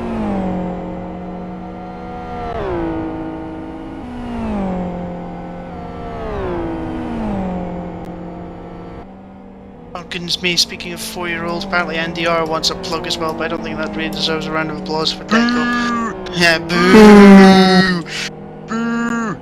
I'm sure Deco's had plenty of birthday sandwiches of late. After his turkey over Christmas, I'm sure he's stripping the carcass still. Oh, look at this, we're going for a battle for the lead between Lowland Lions and Speedo and GT1. It's amazing, all 3 of the top 3 in each class are very close together still after 2.5 hours. This is actually, I think, the first time in this kind of race I think that's happened. I just cannot think of another time where this sort of thing has happened before. Dennis, Wilco, Dom, can you think of another time when this has happened? This is just really remarkable. Well, you're not listening, that's a shock. I said the top 3 in each class are still very, very close together. Yes. And I can't think of another time that this has happened. Can anybody else think of a time that's happened? No, I can't. Nope. Certainly not this far in the race. I've seen it in like the first hour and a 1.5, but there's always been something that's kept things apart. And I mean, we've all seen it come back together into something very close as well at the end. But at this stage, I don't think I've ever seen it this close in such a vast amount of cars. If you know what I mean? Yeah, I think this makes me long for early 2009 to come faster, don't you think? Yes. Nah. I like it. I like it when it's been sorted out. We lose all the a-holes.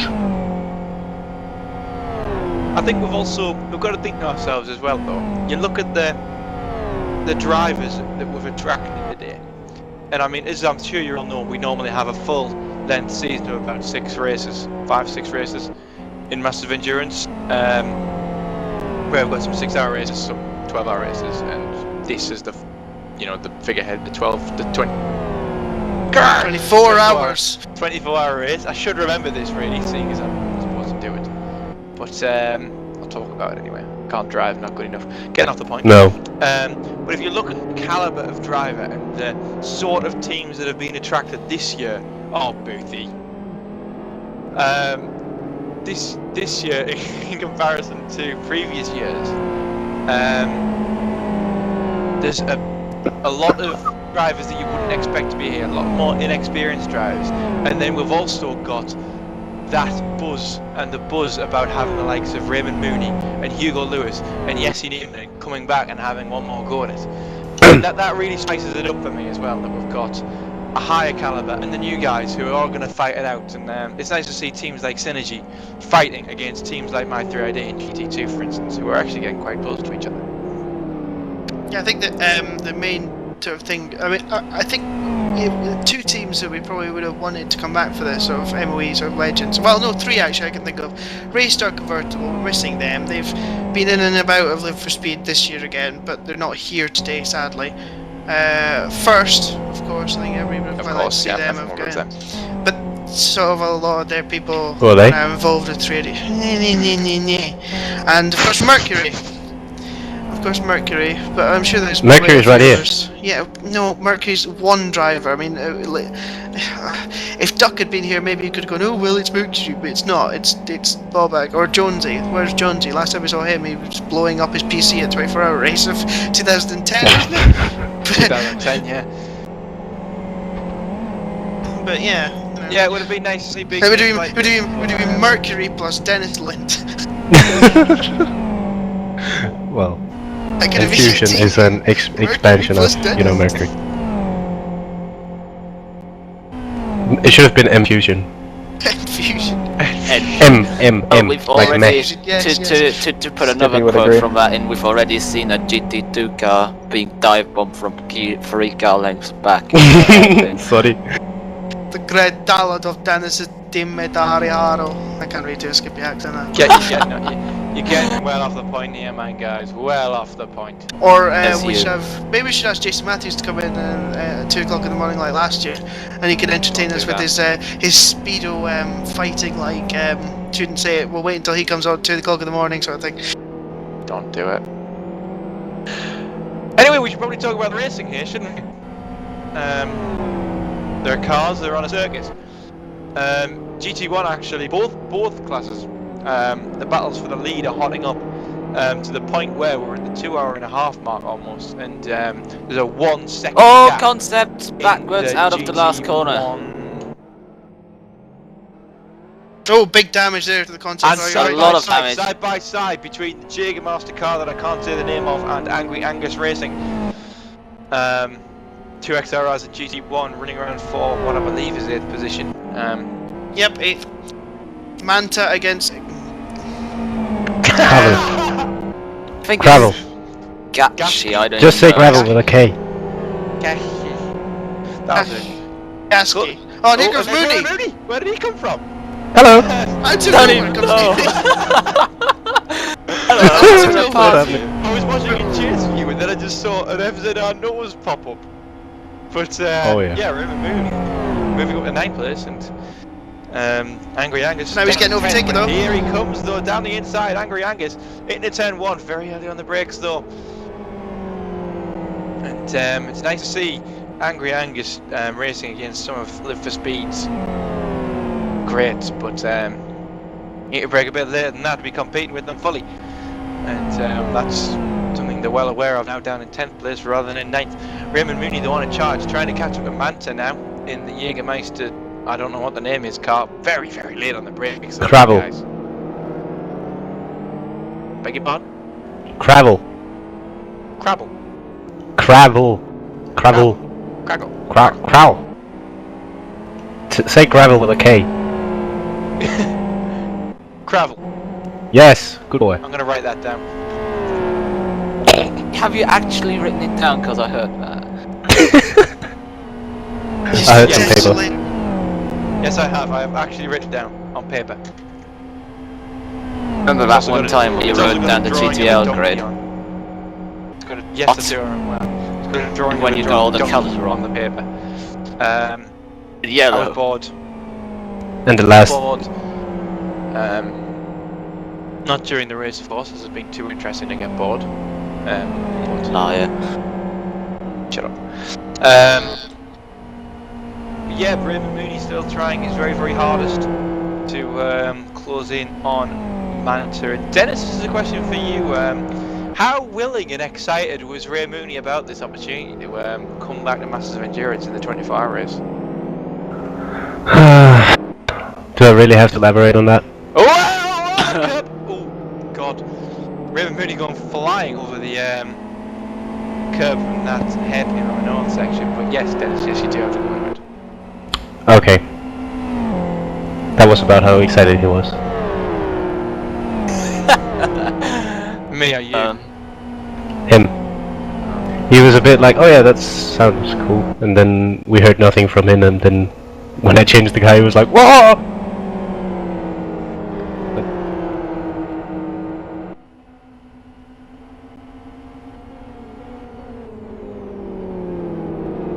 Pits for... Onset racing after that spin and damage. Thank you, Dom. Oh, Mihaly and Nojek! Oh! Mihaly and Nojek Oh! side by side almost. Down into the... Not only that, no. What? Sorry. What else? We had a side-by-side moment for the lead of the GT1 class as well, between Ben Murray and Jesse Nieminen. You're an idiot! No. Neiman is driving Okay, the yes, GT2! it's in GT2. You I mean moron. GT2, I meant GT2. No, You just damn. say GT0. No, you Damn, didn't, I'm because 3ID are in there I'm as an well. idiot. You're an I'm idiot. an Shut idiot. up. Right, okay. Mihaly and Nojek coming down to lap Jesse Neiman in the XRR GT2. Ignore Wilco. He doesn't know what he's talking about. Here's Mihaly going round them. Nojek coming round as well.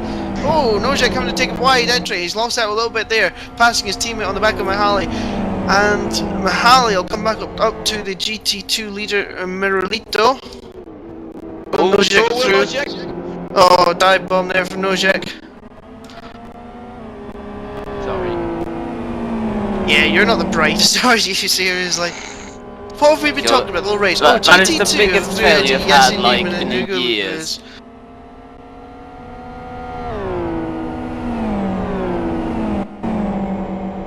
Yep, GT2 lead. Although I was talking absolute rubbish, the GT2 lead is still very, very close. In actual fact, 0.4 of a second separate Miralito of Synergy and Jesse Nieminen of 3ID GT2, who of course you're all here to see because, well, of course you are. All the viewers have just massively facepalmed at you, just so you know. True. Oscar Hardwick apparently vomited in his mouth at your commentaries. Well, Oscar Vomited. Hardwick can go and be posh somewhere else then. But, So actually, somehow Nojek has actually managed to lose out to Mihaly there through all that. He was catching quite a fair bit.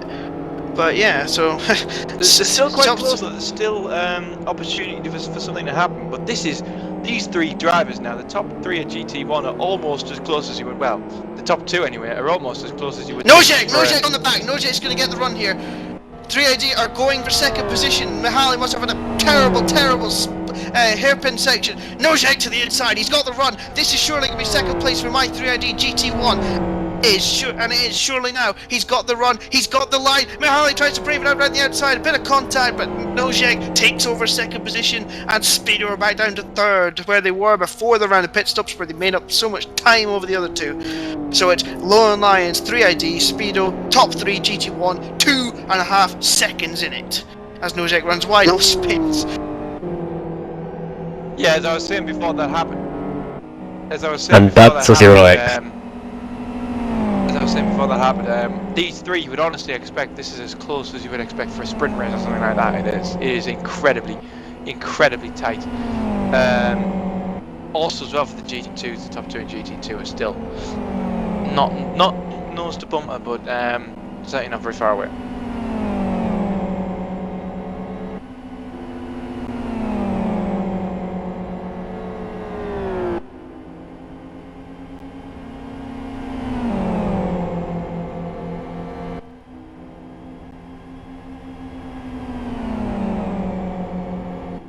Marius Gollenbeck wanted to talk about macros and setup cheats. Judging from his comments in the chat. Hello, Marius. Well, Marius, you obviously seem to be some sort of expert then. So Oh, do you very, want to very come close for the GT2 lead now. Between Miko and Jesse. I suspect it's only a matter of Synergy time and before free Neiman IDG takes GT2. the lead. Ooh, For dodging a bit, dodging the tires My a 3ID. bit.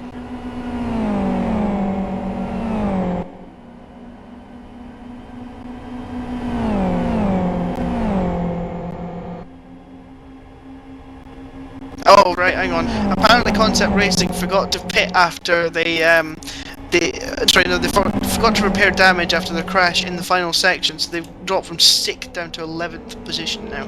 So our happy birthday message really has sort of ruined it for them.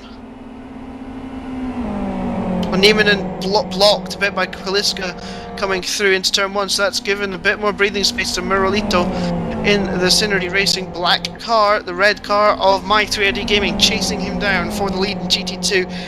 And it's been like this all race. This is absolutely fantastic. If only it could go on for 24 hours, though I suspect if 3ID take the lead, it might just be the end of the race. Because I've got to drive. By the way, it's Mary Lou Auto. There's no second I in it. Thank you, Dominic Angel. For God's sake. Oh, there's the Troll. Tiger Express car causing chaos in the hairpin section with the GT1 and third place Raptor Racing, who've really dropped off a little bit in pace in this third hour of the race. Getting blocked there by the Tiger Express car, trying to get out of the way, but sort of, you know, the gravel's not going to help you when it's on the apex of a corner.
So, guys, is it only me, or is Free ID catching up the leader quite a No. bit?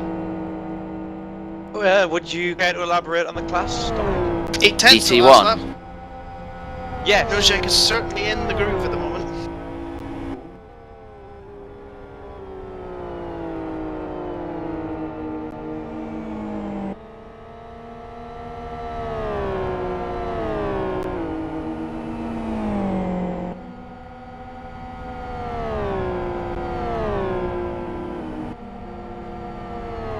Matty doesn't quite have the pace that Simon had in that car, or on that set, or No, he who didn't. In knows. fact, a mistake there, a lock up into the hairpin for Venvari, so he's certainly feeling the pressure here from the My3ID's GT1 car. God, that was the worst structured sentence I think I've ever said. Yes, it was.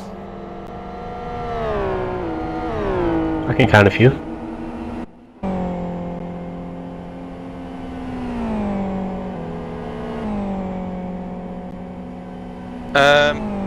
An issue for the French LFSs? No, the other one. Cargame.nl has Yep, appears to have been Cargame.nl. off in turn 1 just now. Bit of damage to the rest of that car. Yep, but I'm sure they'll be able to fight on with that. It's not too bad. It's mostly cosmetic. So I wouldn't expect to see them ducking into the pits anytime soon. Meanwhile, the long running rivalry today between PlayerZone and GTS Motorsport is continuing in GT2. Those two battling away and find themselves incredibly close to each other on the pit straight now. Not close enough for Radu to benefit from the draft, but certainly close enough to make it a little bit interesting, Dom. Yeah, certainly. Well, I somehow start to think that all they're doing at the moment is just costing each other time. They're not really, like, one of them isn't faster than the other, it's more like they're both equally fast, just one of them keeps making mistakes and then the other one makes mistakes. Oh, and the GTS car got turned around yes. there after running into the back of the PLZ car. That was far too late braking.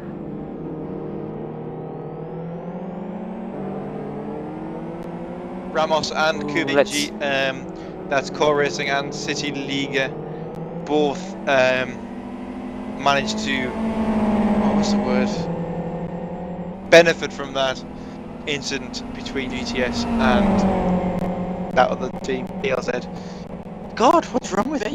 So, Patrick Kubici actually been driving for 2 hours and 41 minutes now, as has Tomasz Noziek. 2 people to do 3 hours in a row, I think. As has Radu. Radu has as well, hasn't he? No, don't think so, no. Radu I hasn't. think Poper has been in the car.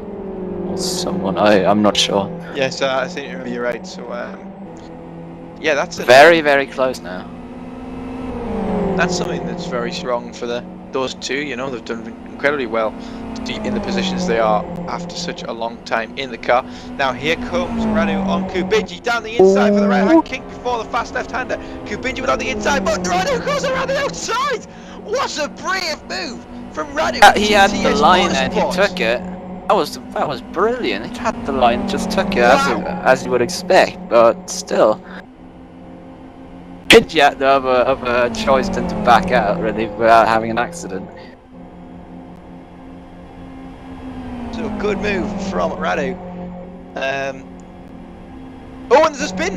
No, not a spin. Nearly a spin for, oh god, Vaurliotis of Tiger Express Motorsports there, getting very sideways out of the first tight hairpin. But surviving to live in the day.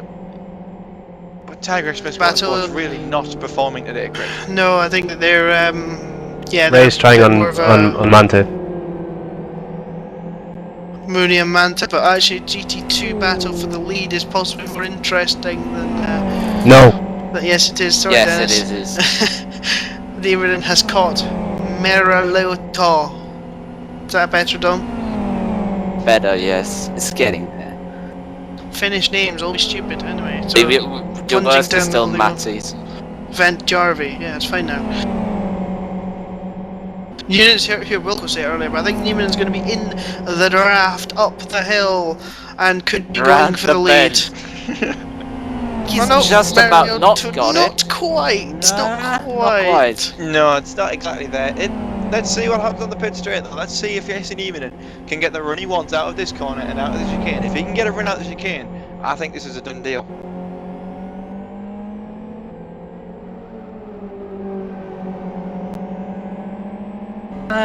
Seemed to push a bit out of that corner. Didn't really get the exit he wanted to. Taking a push, man. Flashing his lights. He's flashing his lights at Mika already.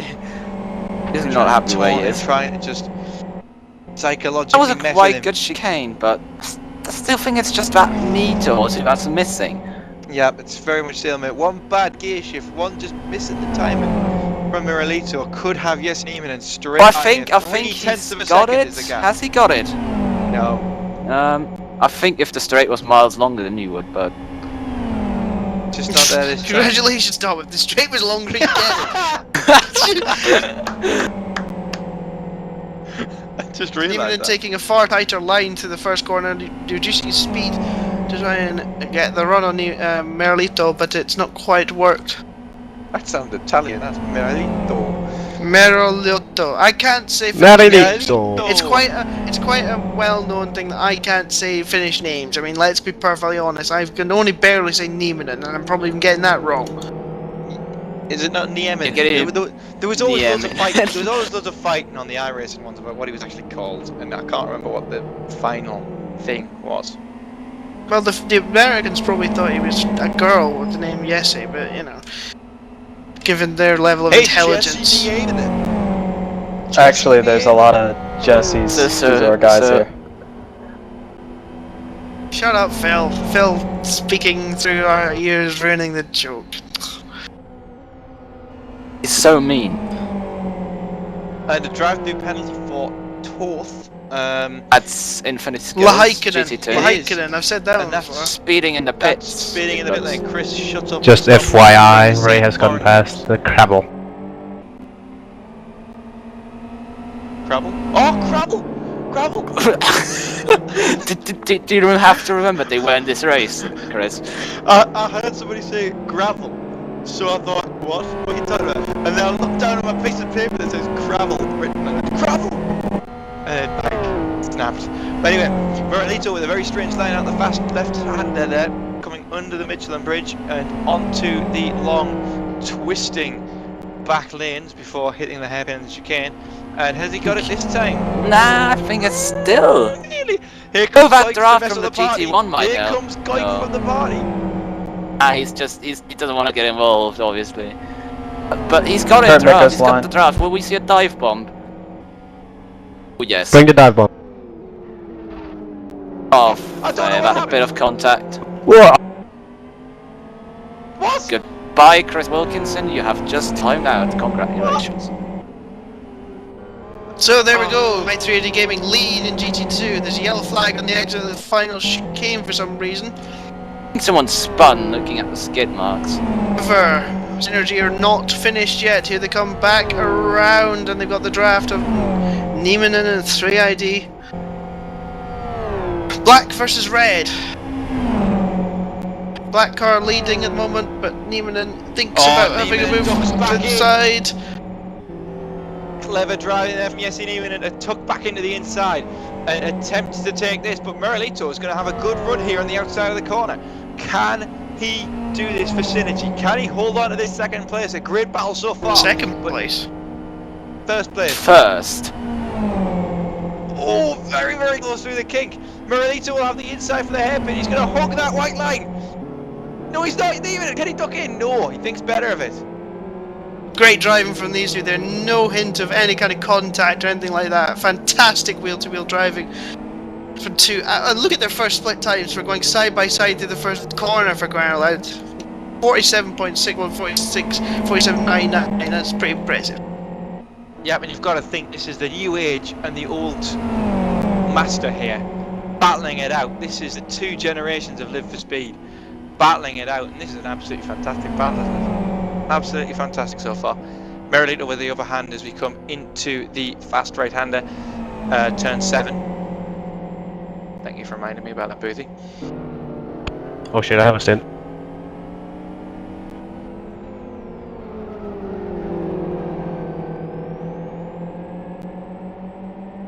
These two certainly, this is where the battle is going to be today, I believe, in GT2 between these two teams. Maybe Raptor as well if they get lucky, but really these two teams is where the GT2 battle is going to be fought. Until Chris Ford gets in the car. We'll see. It's only Chris, apart from Mick and Isaac on that car, so... No, Tommy too. Tommy? Tommy Osgard. Oh god, why have we done that? I mean... Tommy Osgard, yes, of course, he'll do very, very well.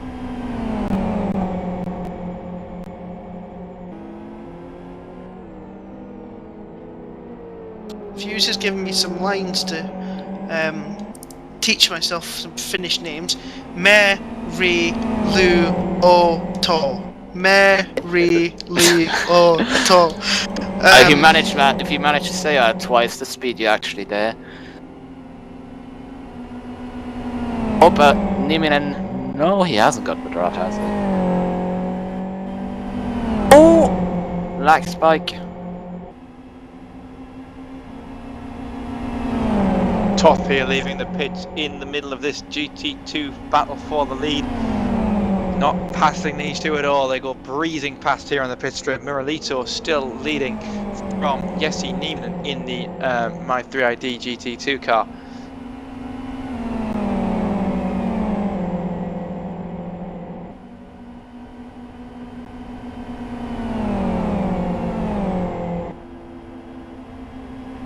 Don't forget, everybody, if you're just tuning in, or if you're you haven't realised yet, there's a ticker running across the bottom of your screen that contains loads of helpful and vital information. If you want to follow this race properly, we've got LFS tracker, we've got the trackers already, the MOE website.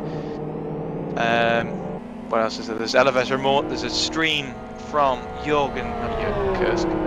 Kevin Loy, who currently isn't in the car, so it won't be so interesting. But when he gets back in, that is an absolutely outstanding thing to watch. It's really, really exciting to see that. And there's also the Twitter page if you want to get in touch with us, either here on the live stream chat or Twitter. You can ask us questions, whatever you want. We'll be sure to respond. You didn't push the whatever you want questions too far, Walker. Job done.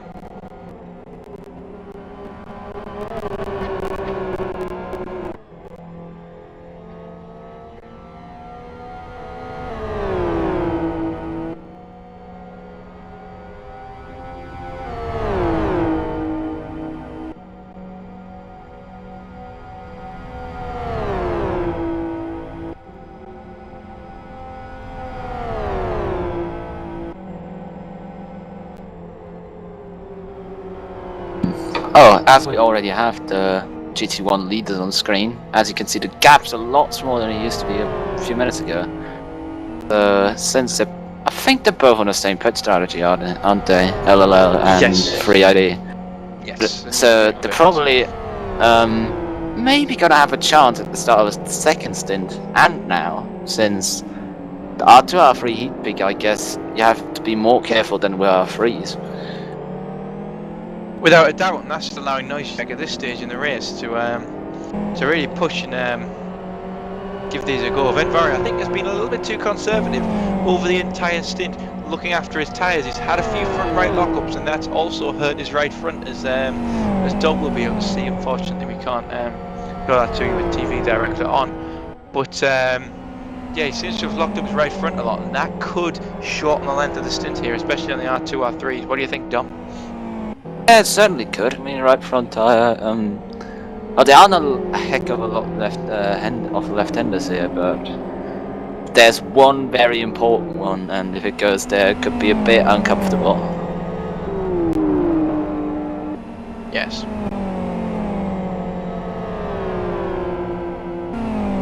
Yes, it could. Yes, indeed. Well, go.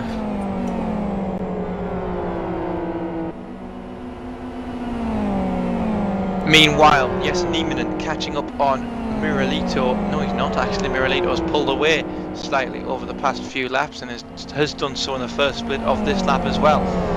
And this is the balance of power in this battle for GT2 lead is starting to come slowly back to Synergy rather than to My 3ID. Jesse Nieminen really needs to pull something out the bag now, doesn't he, Dom, to try and close back that gap. Obviously, because there's nothing in it strategy-wise from what we saw.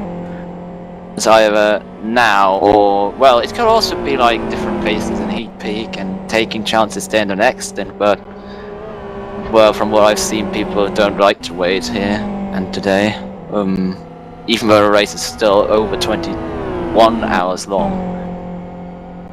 Be careful to not mix up numbers there again. Good save.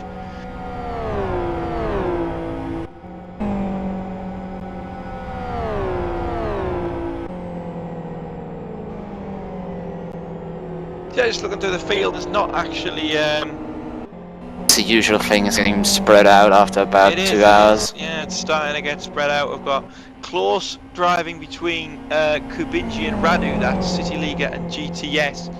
There's the GT1 of Speedo Racing bursting through in this battle, but Patrick Kubinji, who I think we've said has been in the car since the start of this race, as has Tomac Noziek, is still on it, still closing in on the GTS Motorsports car, and is looking very, very racy and able to get past them.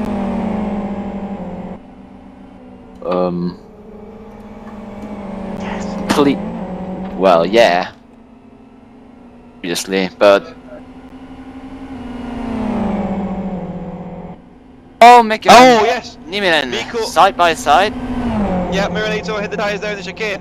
Nieminen will Again, take he the gets the lead draft here. at the end of the straight, which could again save him the lead. It may well be able to. He's coming around the Massive outside. speed advantage. And he will not have an overlap. Nieminen does not have an overlap into turn 1, and Miralito will be allowed to take his own Breaking line. in the draft probably wasn't that great of an idea. I think that's lost him the draft for the next straight now, at least. I think it has done, but sometimes you've got to preserve and hope that and save the fact that you're not going to spear off in that corner and think about doing it a little bit later. But Miralito, yeah, managing to hold on to that after a mistake in the chicane. Good work from him to be clever in the draft and yeah, capitalise on the draft. A very, very strong draft going in for speed, Dom, and that always helps the chasing driver. Yeah, it's actually quite pronounced drafting effect if you look at it. Yeah, it's very, very shifty as well. If you're like a meter too far away, you get nothing, and if you're getting 1 meter closer, you just get the full thing. Get a massive speed advantage. More flashing of the lights from Jesse Nieminen here at Miralito. He really, really wants to try and spook him, but it's just not working so far. We've had one mistake under pressure from Miralito in the past hour, which has been a very, very noble effort for someone with much less experience than Nieminen has. Yes, Nieminen, double MOE GT1 champion, isn't he? Yeah, I know. 09 and 2010, so certainly well knows how to drive his track, because he's kind of done already, I think, 3 24-hour races here. Yep, as if one wasn't enough for the brain to contend with, you've got to go for 3. But we're on board now, riding on board with Jesse Nieminen. Looks like he's definitely got the draft now. No, without a doubt. And here we go. Miralito's going to hold that inside curb. Round the outside goes Jesse Nieminen. Long way around here. If he can hold it now, then he'll have the inside for the kink, and this could be the end for the lead of Miralito. Will he break lane for Synergy? Yes, he will. He dives down the very inside. sideways. Nieminen managed to hold it there, though. He knew that Synergy would run wide, and he counteracted that. He ran wide himself, did Jesse Nieminen, to stay safe and stay out of the way of that Synergy car. Now can Synergy and Venrari get a good run? It was a good run. I don't think He's there, he's there. Mick goes in the draft. It's Mick also goes not in the draft Venrari. again. They ever stop fighting? Well, let's hope not. I hope not. He's gonna get the draft at the end of the straight again! He is, and he's gonna Go through fly it by again! him. Aye. No, don't turn across, Jesse. Jesse, A little bit of ooh. contact. And Niemann's not going to do anything now, and certainly not on this straight. Another lap with Miralito leading out the first corner, but not leading out of the chicane. Oh well, not leading out all the entire length of the pit straight anyway. I think I've seen something like this in races this long for quite a while. No, I don't think I ever have. A battle like You should have watched Super GT, son. I know, it was the way. I don't know why I didn't bother. I just thought.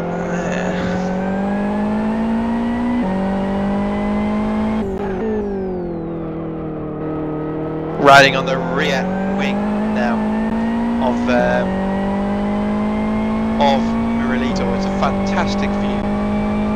Looking back at the car of Jesse Nieminen and that My 3ID car that so many people across the sim racing world now recognise because of the acts of the likes of Jesse Nieminen and Hugo Luis, who's due to get in the car a little bit later on. And My 3ID from a relatively small existence here on Need for Speed have blown up into something massive, haven't they, guys? Yeah, start off clown paint, of course. I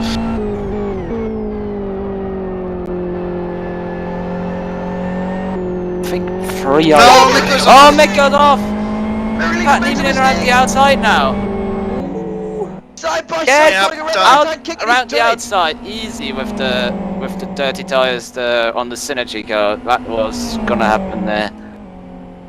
Yep, and unless Muralito pulls something out of the bag here, I don't think it's going to happen for Synergy until a later stage in the race at least, because Neiman in there breezing by thanks to the mistake from Muralito, just cracking under pressure unfortunately for him. And you've got to say though, an absolutely fantastic effort, very noble effort from Miko and Synergy there. Not really sure it was a pressure mistake, it's just a mistake. It happens pretty easily in white corner, but yeah, it's just, it happens obviously. Anything can happen in a 24-hour race. I don't want to end the sentence with it usually does, but it's unfortunately true.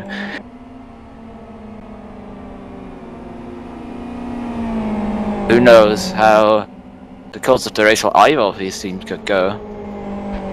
Yes, let's not forget our team last year, Dom. When we drove with now 3ID member Yoni Tomla, we were leading after 5 hours, weren't we? And then gave the car to Yoni and he completely screwed over the race for us. Just thought I'd throw that one out there. Not Remind me of last year's race. Meanwhile, let's go to the battle for the GT1 lead between Ventvari and Noisiak. It's still almost where we left it off about 6 or 7 laps ago and about 20 minutes ago. Except for one thing, Ventvari is without a doubt going to have to pit earlier, guys. Yeah, surely with those fronts, they're a lot thinner than Simon's were. Simon actually did a very, very, very good job of conserving his front tyres. But pretty much exactly the same thickness as the ones on the 3ID car with a harder compound.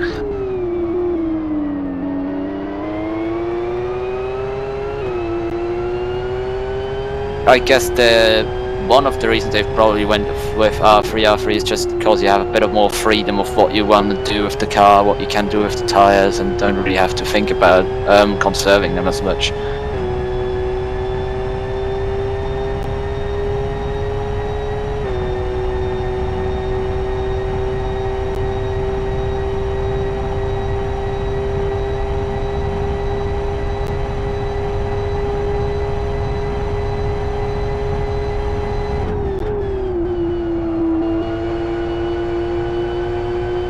And Nojek is actually very, very, very, very, very close to the back of Venjarvi out the first corner down toward the hairpin complex. I think he might just have the run. About.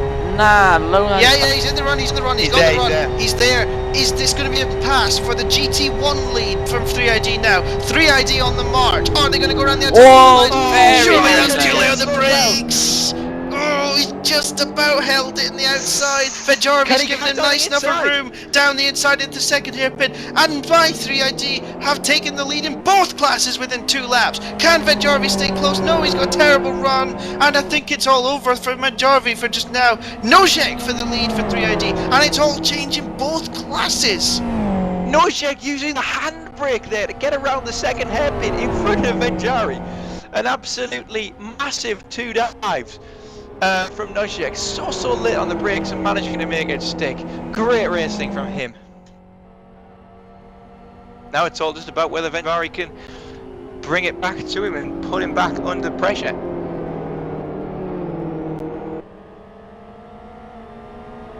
Not actually just the front tyres on the LLL car. Look at the left rear tyre. Also got quite a decent amount of wear on it. Very cold already. Yeah, without a doubt, as we plunge our way now into the 4th hour of this race. So 4th of 24. With my 3ID leading both classes, both GT1 and GT2. And we're awaiting next round of pit stops, I suppose, aren't we, lads? Yeah, certainly not far away from now. I think one of the GT2s, no wait, yeah, one of the GT2s with Cargimo.nl and Savage Sim Sports and Hellenic Racing Team have already made their stops. you're gonna see the all the taking over Drivers Connect, probably also for the free ID cars. Car, even the GT1 entry and the City League Endurance team, because I highly doubt that their driver's going to want to do 4 hours in a row.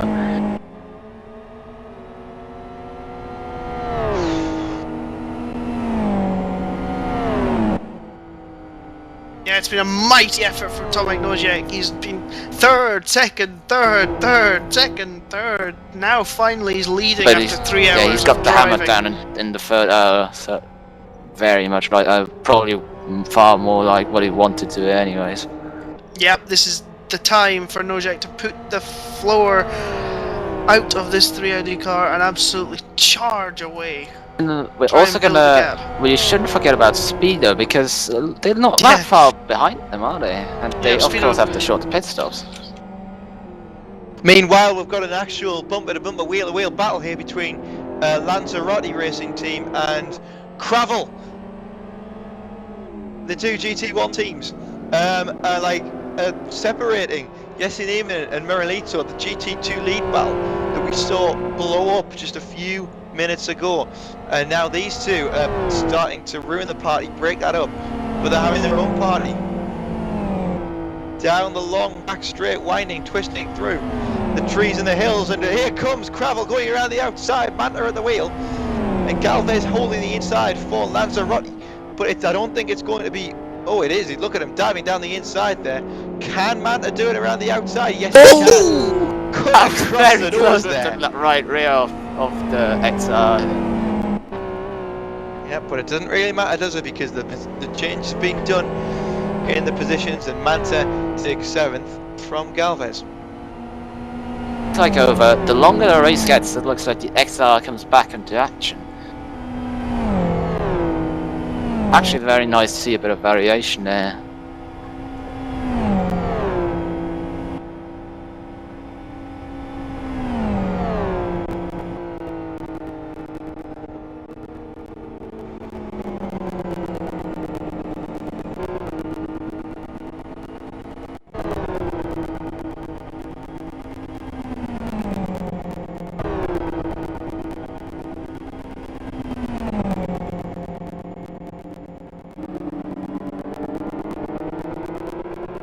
Also of note, Phil Diaz has pointed out that there's a fairly sizable chunk out of the left front of But the Speedo no GT1 suspension car. damage. I think they've had that for some time. I think that was in the If first they've hour had of it the for race. some time, it's just from hitting the tyres in the last chicane, I suppose.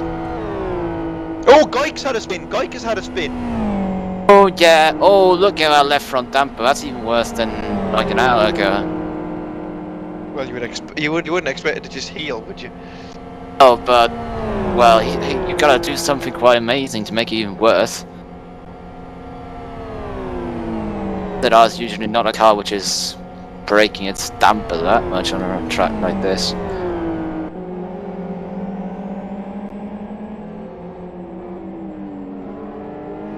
Dom, would you maybe explain to us how the damper works in LFS and how you can actually hurt it and damage it? You had to give me that task, didn't you?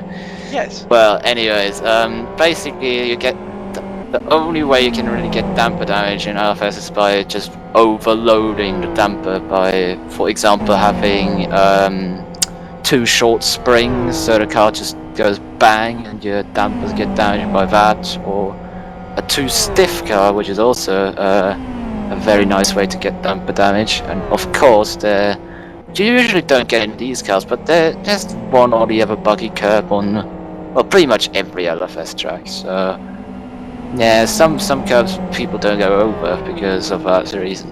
And yeah, it looks like Goik's caught a bit of it.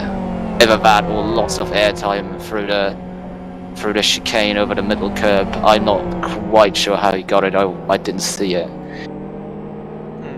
So over the course of a 24-hour race, what sort of damage would you expect? Just natural wear and tear of just a little mistake here, a little mistake Well, I would there? expect usually. And do you think you'd have to fix it over the course?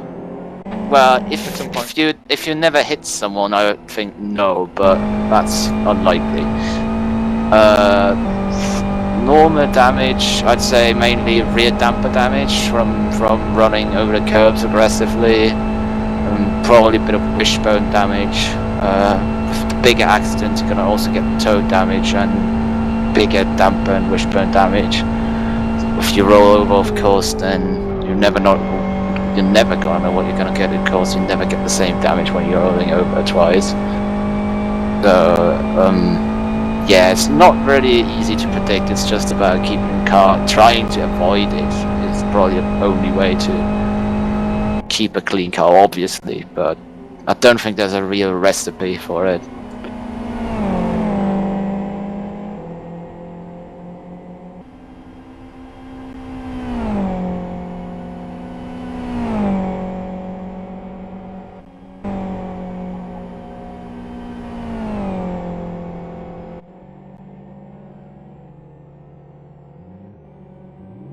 The Lowland Lions GT1 cars in the pits now.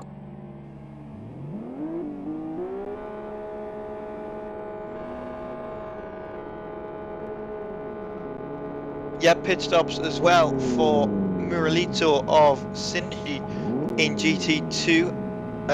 Who else? Falkenhayn for Raptor as has Speedo in GT2.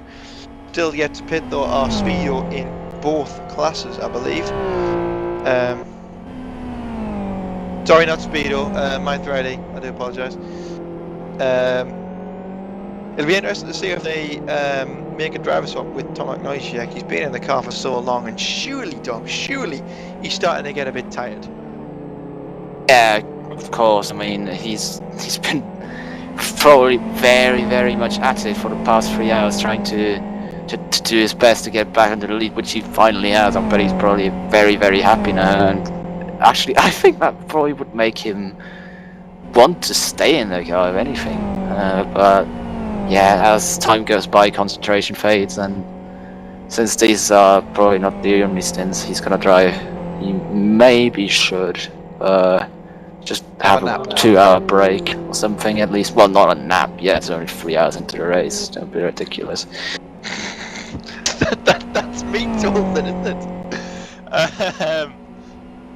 Yes, so Laris Matonis joining the race in the My 3 Core Racing. The My 3 ID car. What the hell are you talking about? It's the Core Racing GT2 car. In the Core Racing GT2 car, yes, thank you very much, Dom.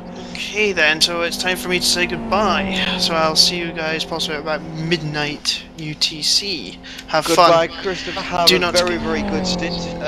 We wish Oh you no, all I'm not driving, Will. You're not driving? I'm not driving. Have a very good stint. Not trying to take Richard Crozier use my PC. So Oh. for Pro Series. Tell nice. Richard Crozier hi. He's watching the stream just now. Oh, hi, Richard Crozier. Hey, Richard. Richard. I must ask, I do apologise, it's completely Oh, off topic. Speedo! Where's Speedo going? Where's Speedo going? Speedo through the chicane, tyres again. Just that's my last thing. So I give you my replacement, and I leave you in the very capable hands of my reliant Robin, Oscar Hardwick. Hello, Oh, gosh. everybody. I mean, hello. But yes, Richard, I must ask, I remember maybe 2 years ago in iRacing, you triumphed in that nationwide beef at Road America. Did you enjoy your sausage? I must ask that. What?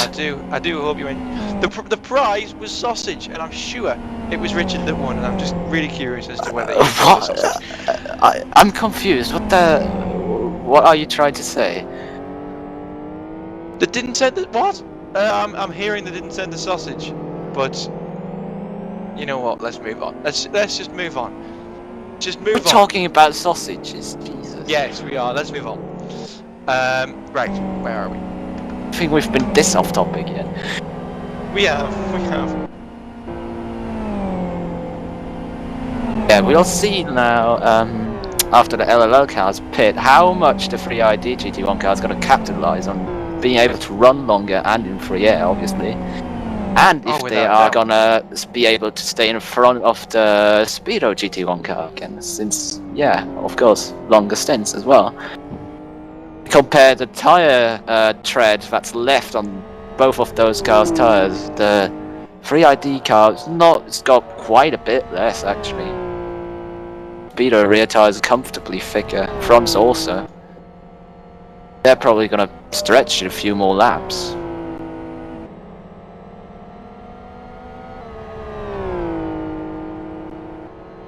And according to a non-reliable source in Philip Diaz, Tomac Nozick is planning on doing a 4th hour in that My3ID GT1 car.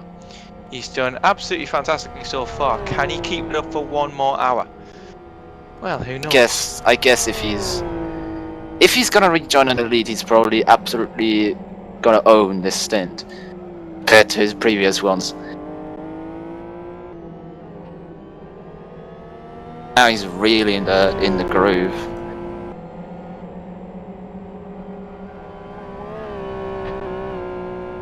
Driver change for 22 GT1 car. Into the pits comes Tomac Nozick. And it looks as though, yes, he is going to do a stunning 4th hour. Wow. I would not want to be in his shoes at the moment. 4 hours on the truck does sound painful. Mihaly off Speedo Racing. To be honest, I wouldn't mind being in his shoes actually, because he's winning, and at this moment in time, that's a fairly good sign. Although we'll have to see how Speedo do here in their extra laps. Obviously, they can run longer and harder because they are, in fact, driving in the XRR rather than the FZR. And Dom, maybe you could discuss in a little bit more detail the advantages of an XRR over an FZR and the disadvantages. Well, I'm gonna start with the FZR advantages. The FZR advantages are that it is actually a more straightforward racing car. It's not something you think, what is this, and this is weird. It's just rear-engined, rear-wheel drive, naturally aspirated. This thing would go like hell compared to the XR if it didn't have the 1% restriction and the 15 kilograms. The XR, on the other side, compared to the FZR, is, well, it's a bit bonkers. We're a 2-litre turbocharged engine with almost 500 brake horsepower. Got quite a bit of turbo lag out of pretty much all the corners, and it's easy to roll as well, thanks to it's very high center of gravity. I would say it's about 30 meters above the roof. Yeah, then advantage-wise, XR side, yeah, it can run longer on the tires. GT1 at least, it's easy on the tires in general, and yeah, far lower fuel usage, which results in shorter pit stops. So that probably has a bit more pace, but the XR is just as good over the race distance. Yep, so into the pits is Rem Mooney for Infinity Esports. Also, Jesse Niemann now ducking into the pits for My3ID in GT2. No driver swap as it looks, so it's going to be Jesse Niemann to do another hour in that XRR. Miralito here on the back straight, so without a doubt Niemann has capitalised heavily. He's already made a pit stop. Yeah. I know, but I'm saying it's still where he is in comparison to Jesse when Jesse is about to come out of the pit lane. He's still showing the staggering amount of ground he's been able to make. And the 88 car has rolled in the final corner. The 88 of Savage Sim Sports has rolled in the final corner. Oh, that's a shame. That's a shame. So that's they will lose one lap hit. That's basically 2 laps lost in just one move. They won't get the lap they were on, and the 1 lap penalty for shift P'ing. That's a shame, really. That is a great shame, and but I mean, this it's a 24-hour race. There's only 3 hours and 18 minutes and 30 seconds gone. So it's a blow, but it's not the end of the world yet.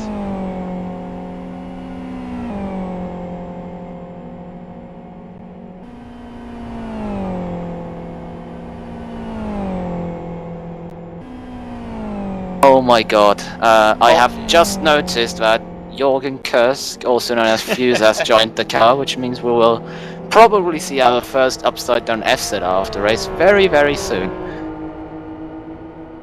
Yep, please rub your hands in anticipation, because this will be a good one.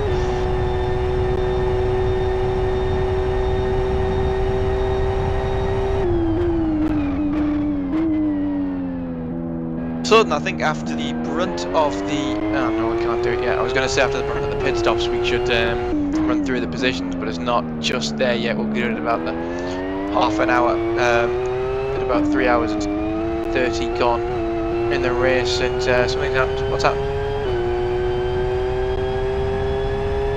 Apparently Jorgen Kurt. We have actually got a battle, I've just realised, between Laris Pintornis and Popper, Core Racing and the GTS, sorry. GTS has a massive bit missing on the right side. Oh my god, it does. It's also got quite considerable damage on the right front as well. I think it's Pintornis that's already done the overtaking and is moving on because he's going away fairly sharpish. I look at the front right tyre though of the GTS car. If you look at the damage, it's obviously doing something at the right front camber because the tyre is wearing in a very, very strange way. Yeah, it's wearing more in the middle. On the outs, well, actually it's wearing just in the middle. It's not really what we want.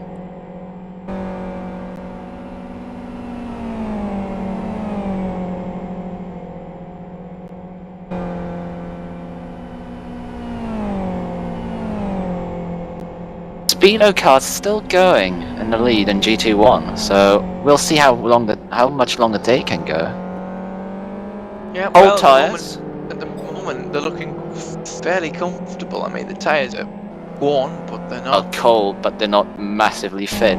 They're not looking as though they're going to imminently fail, are they? I mean, nah. Another 2 laps. Pretty good. Probably another 2-3 laps. Yeah, actually.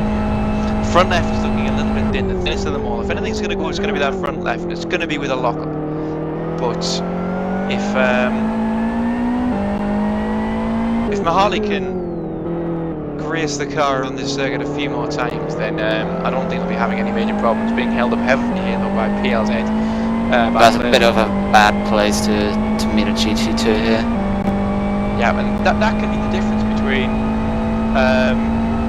taking a position and losing a position in the pit stops. I mean, I don't think it will this time after the great progress that Noziek made in the previous stint, but any other day, that one little incident could mean anything, and that's why this race is so compelling, isn't it, Oscar?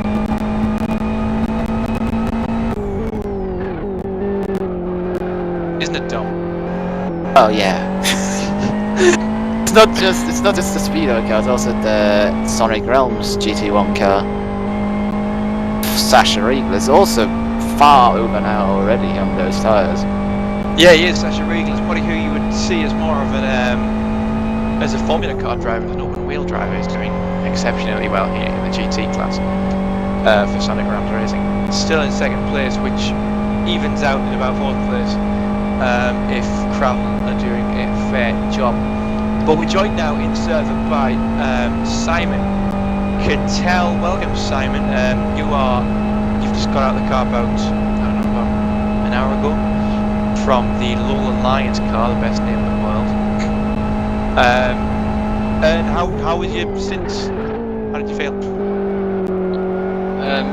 The overall scheme of things is okay. Sorry if my voice sounds a bit weird, by the way. I've been feeling a bit shit all week, so not really in the best shape. But yeah, I mean, the first stint was okay, and the second stint was just making a few mistakes left, right, and centre. But apart from that, it was okay. I expected the other guys to be a lot quicker actually, but they didn't really put very good lap times down.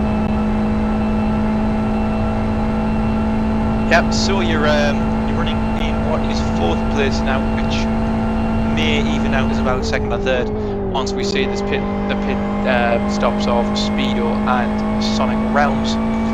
Are you comfortable where you are now? Are you feeling good about it, or would you prefer to have been in front of my VID? Do you think you dealt with it well, or do you think it was something that was inevitably going to happen?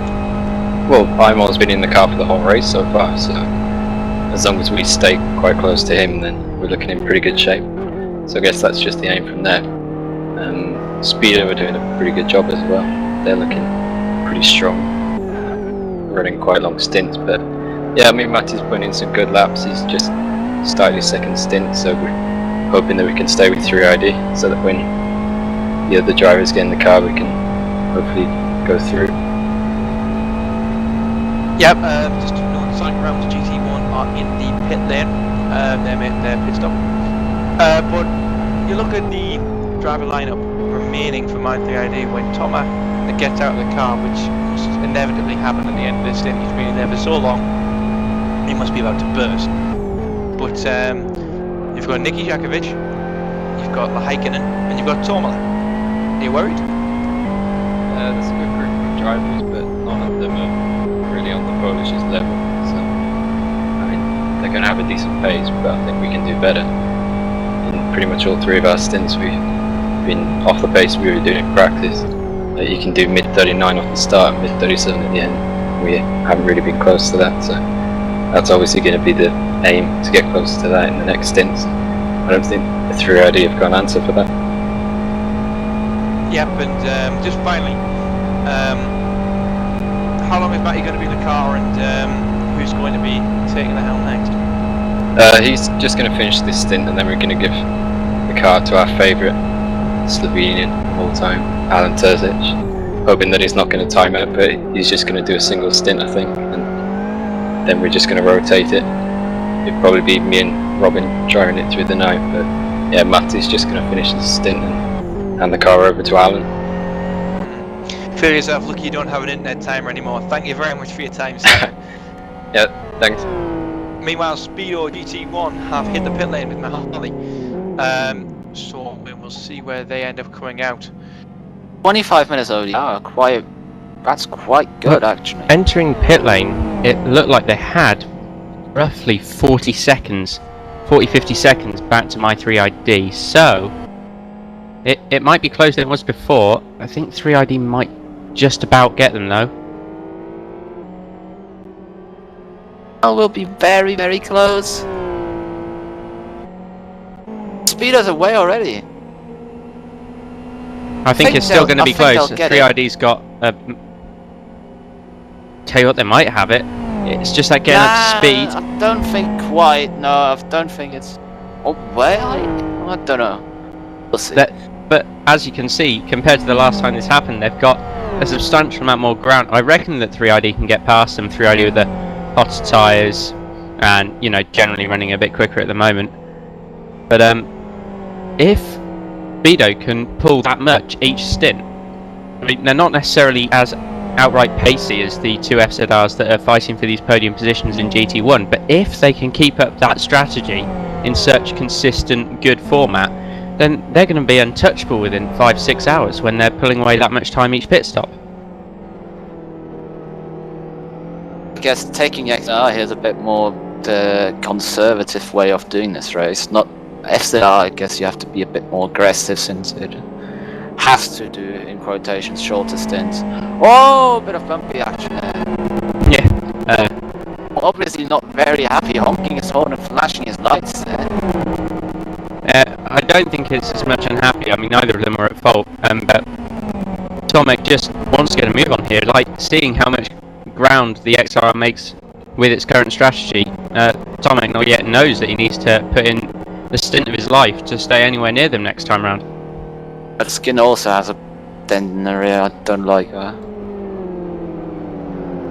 Guess that's only me. What I saw after sector 2 on the last lap, Tomek Nogiek is pushing that car to the absolute limit. Very, very hot rear tyres. Yeah, they're there. Yeah, not quite red yet though. They were red then. A 3ID GT2 car ahead. Let's see what Niemien's gonna do to make to open up a gap for his teammate. Oh, I think it's quite a good place to catch because they've got the straight here. So. Oh, a flag there, he would have been flying to the moon. Back down. Well, it being a car dummy, he would have, in the famous words of Douglas Adams, flown in the same way that a brick doesn't. It's also a way to put it. Yes. Just incredible how close the top 3 in both classes just is after every single pit stop. It's just got to be down to how equal the pace is of all of these top teams at the moment. Obviously, Speedo's a bit off due to the car, but Off due to the car, their strategy is yeah. pulling it back for them every time. actually the top 3 in GT2 is quite a bit more spread out than it was an hour ago.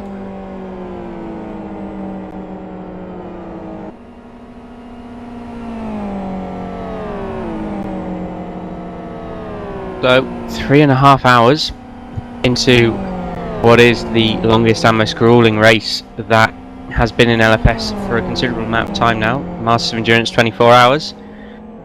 Big fight stirring up in the GT1 class and GT2 spreading out a little bit. We're about to go to commercial breaks and we will see you very soon for the remainder of the race.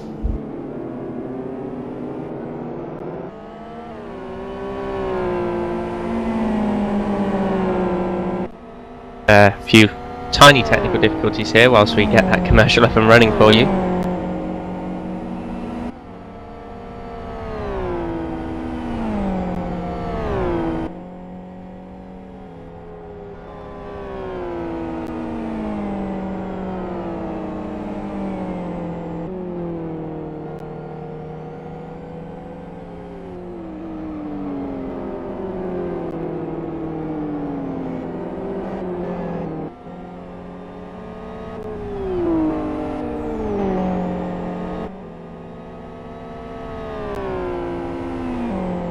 We'll take this opportunity to go for